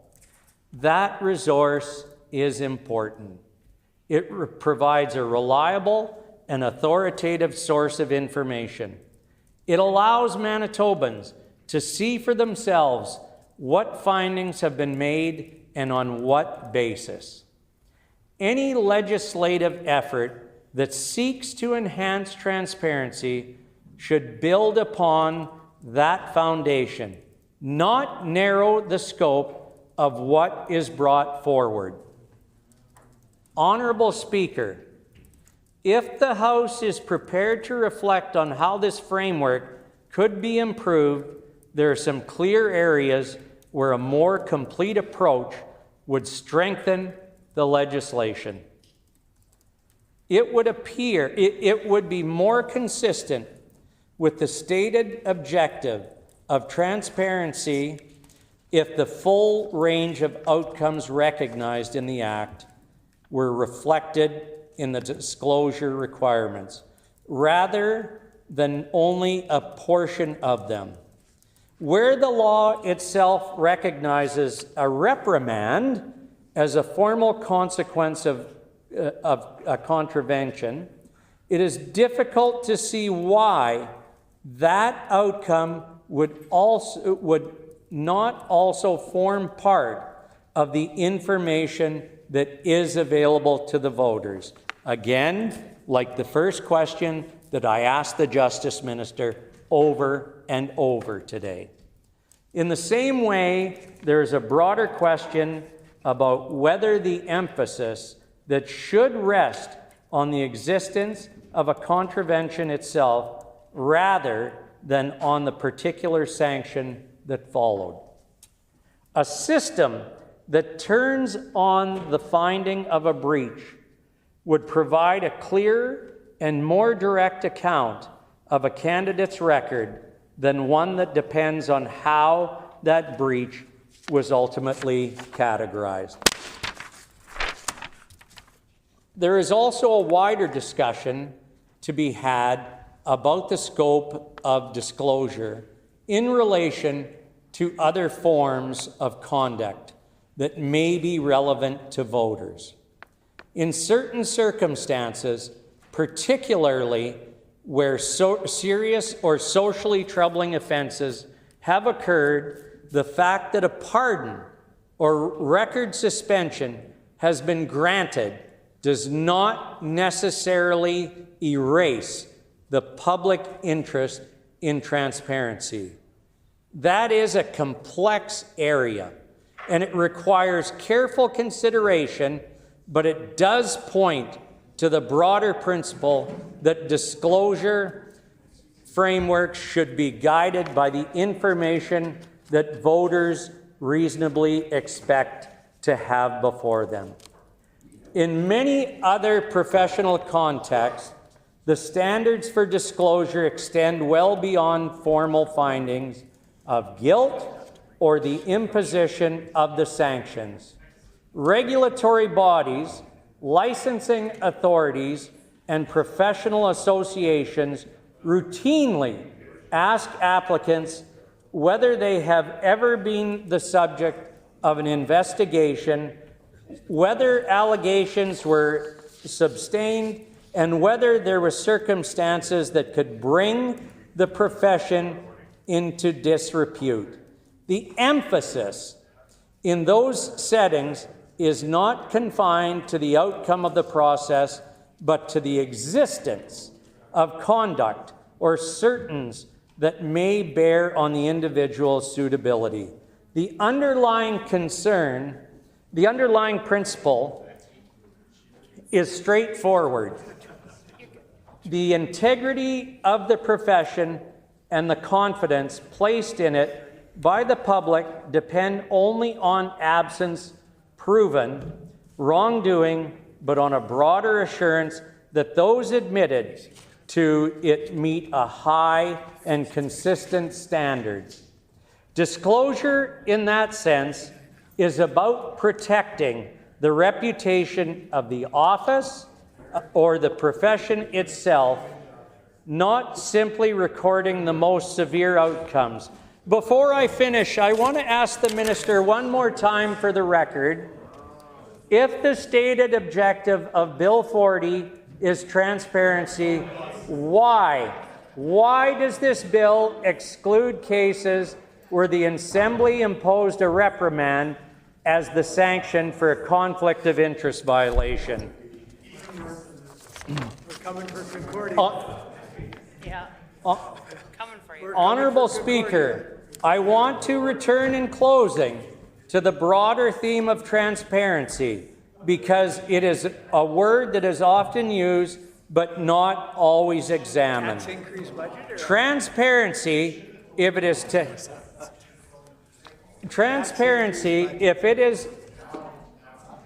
to have meaning, now the Justice Minister has come to life. So order, please.